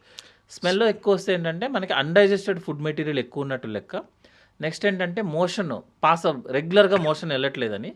నెక్స్ట్ ఏంటంటే మీరు ప్రోటీన్ ఎక్కువ తీసుకుంటున్నారు, మిల్క్ ఎక్కువ తాగుతున్నారు, మిల్క్ ప్రోడక్ట్స్ ఎక్కువ తీసుకుంటున్నట్టు లెక్క అనమాట. ఓకే, స్మెల్ వస్తే అనమాట. ఓకే, సో దాన్ని బేస్ చేసుకొని తప్ప అది జస్ట్ మన నార్మల్ మన సెలవే ఎంత ఇంపార్టెంటో గ్యాస్ కూడా అంతే ఇంపార్టెంట్. సో దానికి ఏం బాధపడాల్సిన పనిలే, భయపడాల్సిన సార్. అది రాకపోతేనే చాలా కష్టం సార్. మీకు మోషన్ ఒక రోజు రాకపోతే నేను పట్టించుకోను, మీరు ఒక రోజు గ్యాస్ పాస్ చేయకపోతే నేను సర్జరీ చేస్తా.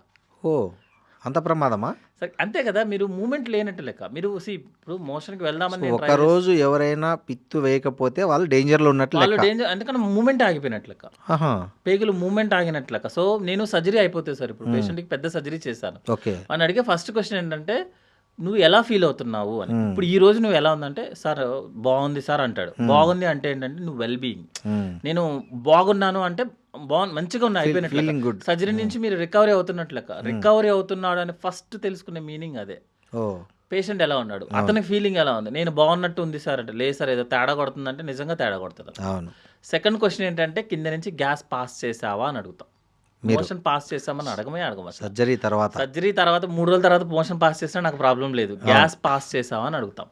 ఒక సర్జరీ నేను అనుకున్న ఎక్స్పెక్ట్ చేసిన దానికన్నా ఒక రోజు లేట్ అయినా, గ్యాస్ పాస్ చేసిన లేట్ అయినా నాకు షివరింగ్, పేషెంట్కి షివరింగ్. సో చాలా హెల్తీ ఇండికేషన్ అంటారు మీరు. గ్యాస్ పాస్ చేయడమే హెల్త్ ఇండికేషన్. మోషన్ సంగతి పక్కన పెట్టిన ఇంపార్టెంట్ మ్యాటర్ కాదు అసలు. Gas is very important. Gas ఒక రోజు పాస్ చేయలేదంటే డౌట్ వచ్చేస్తుంది. సార్ కొంతమంది రోజంతా చేస్తూనే ఉంటారు, బట్ స్మెల్ ఉండదు అనుకోండి. ఆఫ్ కోర్స్ చాలా అది హెల్తీ స్మెల్ రాకూడదు సార్. స్మెల్ వచ్చింది అంటే మీకు లోపల అన్డైజెస్టెడ్ అండ్ బ్లాక్ అయిపోయిన మోషన్ ఉన్నట్టు లెక్క, అన్డైజెస్టెడ్ ఫుడ్ ఉన్నట్టు లెక్క. లేకపోతే కొన్నిసార్లు ఏం చేస్తుంది అంటే బవల్లో కంటిన్యూటీ కాకుండా కొన్నిసార్లు అవుట్ పోచింగ్స్ ఉంటాయి అనమాట, అందులోకి వెళ్ళిపోతుంది ఫుడ్ మెటీరియల్, అక్కడ డైజెషన్ అయ్యి గ్యాస్ రిలీజ్ అవుతుంది, అది స్మెల్ వస్తుంది అనమాట. సార్ ఇంకొంతమంది ఈ మధ్య నేను విన్న ప్రాబ్లం ఏంటంటే వాళ్ళ కన్సర్న్ లేకుండా మోషన్ వెళ్ళిపోతుంటుంది. ముఖ్యంగా ఈ స్కూల్ పిల్లల్లో ఇట్లాంటి చాలా ప్రాబ్లం ఫేస్ చేస్తుంటారు. అట్లాంటి వాళ్ళకు ఏంటి సార్ మీరు ఇచ్చే సజెషన్ అంటే?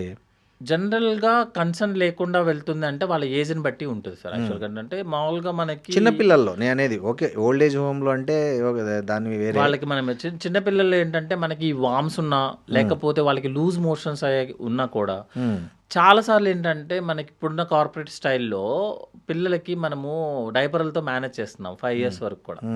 వాళ్ళకి మనకి చేయటము అంటే బాత్రూమ్ టాయిలెట్ ట్రైనింగ్ అంటారు, అది సపరేట్ సార్. యాక్చువల్గా మన ఓల్డ్ ఏజ్లో ఉన్నప్పుడు ముసలావిడ ఇంట్లో ఎవరైతే ముసలావిడ ఉందో ఆవిడకి పని అదనమాట, టాయిలెట్ ట్రైనింగ్ తీసుకెళ్ళి టైంకి. అంటే ఓకే ఇప్పుడు సార్ మన పొద్దున్నే మోషన్కి వెళ్ళాలని ఎవరు చెప్తారు? ఎవరు చెప్పారు, మన బాడీని చెప్తుంది. ఎందుకు చెప్తుంది? మనం చెప్పదు సార్ అట్లా, అది ట్రైనింగ్ అయిందనమాట. అంటే జస్ట్ ఐఎమ్ సేయింగ్ మన ఫస్ట్ నుంచి అది ఒక అలవాటు చేసేసారు మనకి బాడీకి. అవును. సో మనకి ఓల్డ్ ఏజ్లో ఉన్న వాళ్ళు ఏం చేస్తారంటే పిల్లల్ని తీసుకొని టైంకి, అరే బాబు ఇప్పుడు నీకు అవసరం ఉన్నా లేకపోయినా ముందు వెళ్ళి సుసు పోసుకో, ఉన్నా లేకపోయినా బాత్రూమ్కి వెళ్ళి కూర్చో పొద్దున్న. వాడికి ఏంటంటే ఓకే నేను పొద్దున్నే వెళ్ళంగానే మోషన్కి వెళ్ళాలని మన బాడీని ట్రైనింగ్ అయిపోతుంది అనమాట. బాత్రూమ్ ట్రైనింగ్ అంటే టాయిలెట్ ట్రైనింగ్ కనుక సరిగ్గా చేసుకోకపోతే వాళ్ళకి పిల్లల్లో నేను చెప్పే పిల్లల్లో జనరల్గా అలా బాత్రూమ్కి ఉంటుంది సార్. సెకండ్ థింగ్ ఏంటంటే సేమ్ ఇరిటబుల్ ప్రాబ్లమ్స్ ఉంటాయి అన్నమాట. అంటే ఈ బింగ్ ఈటింగ్ లాగా చిప్స్ నెక్స్ట్ ఐస్ క్రీమ్స్ అవన్నీ తినేసినప్పుడు ఏంటంటే అన్డైజెస్టెడ్ ఫుడ్ ఉండి మూమెంట్ ఎక్కువ ఉంటుంది, వాడి బాత్రూమ్కి రిపీటెడ్గా విజిట్ చేస్తాడు. ఇంకోటి ఏంటంటే బాగా రిపీటెడ్గా విజిట్ చేస్తే మనకి ఆ కంట్రోల్ ఉండదు సార్, సో లీక్ అవుతుంది అనమాట. బట్ చిన్న పిల్లల్లో జనరల్గా అంటే డైటరీ మాడిఫికేషన్ చేసుకుంటే సరిపోతుంది. ట్రైనింగ్ చేసుకొని డైట్ మాడిఫై చేసుకుని సర్జరీ ఏం అవసరం పడదు పిల్లలు. కొంతమంది పెద్దల్లో కూడా సార్ మీరు చూడండి, అంటే చాలా మంది చెప్తుంటారు బెడ్ మీదే పాస్ వెళ్ళిపోయారు, అట్లాంటి సిచ్యువేషన్ ఎందుకు వస్తుంది? కొంతమంది ఇది మన న్యూరలాజికల్ ప్రాబ్లమ్స్ ఉన్న వాళ్ళు కానీ డయాబెటీస్ ఉన్న వాళ్ళు కానీ అంటే సరే ఎట్లా ఉంటుంది అంటే మోషన్ ఉన్న కంట్రోల్ మెకానిజము సాలిడ్ మోషన్ ఏదైతే ఉందో దాంతోపాటు లిక్విడ్ ఉంటుంది, దాంతోపాటే గ్యాస్ ఉంటుంది. కానీ మనం గ్యాస్ని మాత్రమే కంట్రోల్డ్గా రిలీజ్ చేయగలుగుతాం. అంత కెపాసిటీ ఉంటుంది అక్కడ ఆ ఏరియాలో. ఒకవేళ ఆ ఏరియాకి కనుక ఏదైనా సర్జరీ అయినా, ఇంజురీస్ అయినా, లేకపోతే డయాబెటిక్ పేషెంట్ అయినా, న్యూరలాజికల్ ప్రాబ్లమ్స్ ఉన్నా అనుకో, ఆ మెకానిజం పోతుంది యాక్చువల్. పోగానే ఏంటంటే మనకి మన కంట్రోల్ ఉండదు.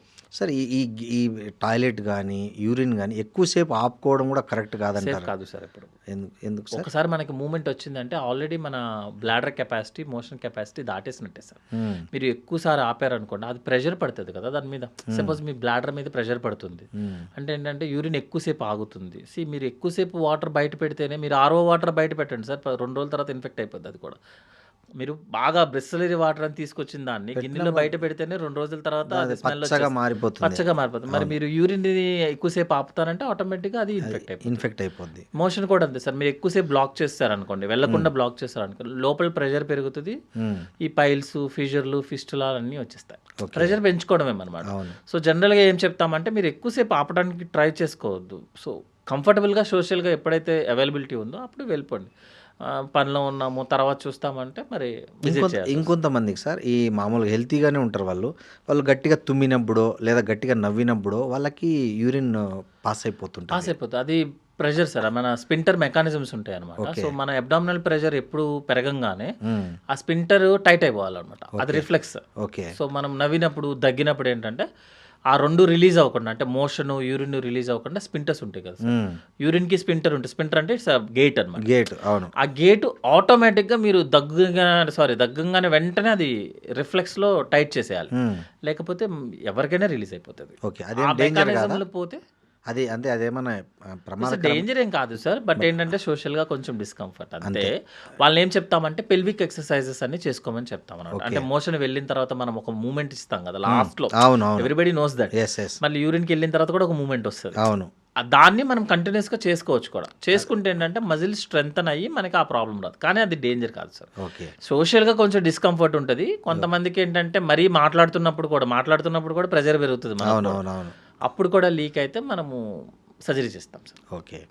బట్ స్పింటర్స్ని సర్జరీ చేసి రికవరీ అనేది కొంచెం కష్టంతో కొన్నిసార్లు అంటే మొత్తానికే పోతుంది. అందుకే జనరల్గా అవాయిడ్ చేస్తారు సార్. ఫిజియోథెరపీతోనే మెయింటైన్ చేసుకోండి, లేకపోతే ఎలక్ట్రికల్ స్టిమ్యులేషన్స్ ఉంటాయి అనమాట. ఇప్పుడు మీరు నవ్వినప్పుడు మీకు ఆ ప్రాబ్లం అవుతుంది అనుకోండి సార్, బటన్ ఉంటుంది, కొంచెం ప్రెస్ చేస్తే అది కొంచెం టైట్ అయ్యి ఇట్ విల్ హెల్ప్ అనమాట. బట్ ఎంత హెల్ప్ అవుతుంది అనేది టైం.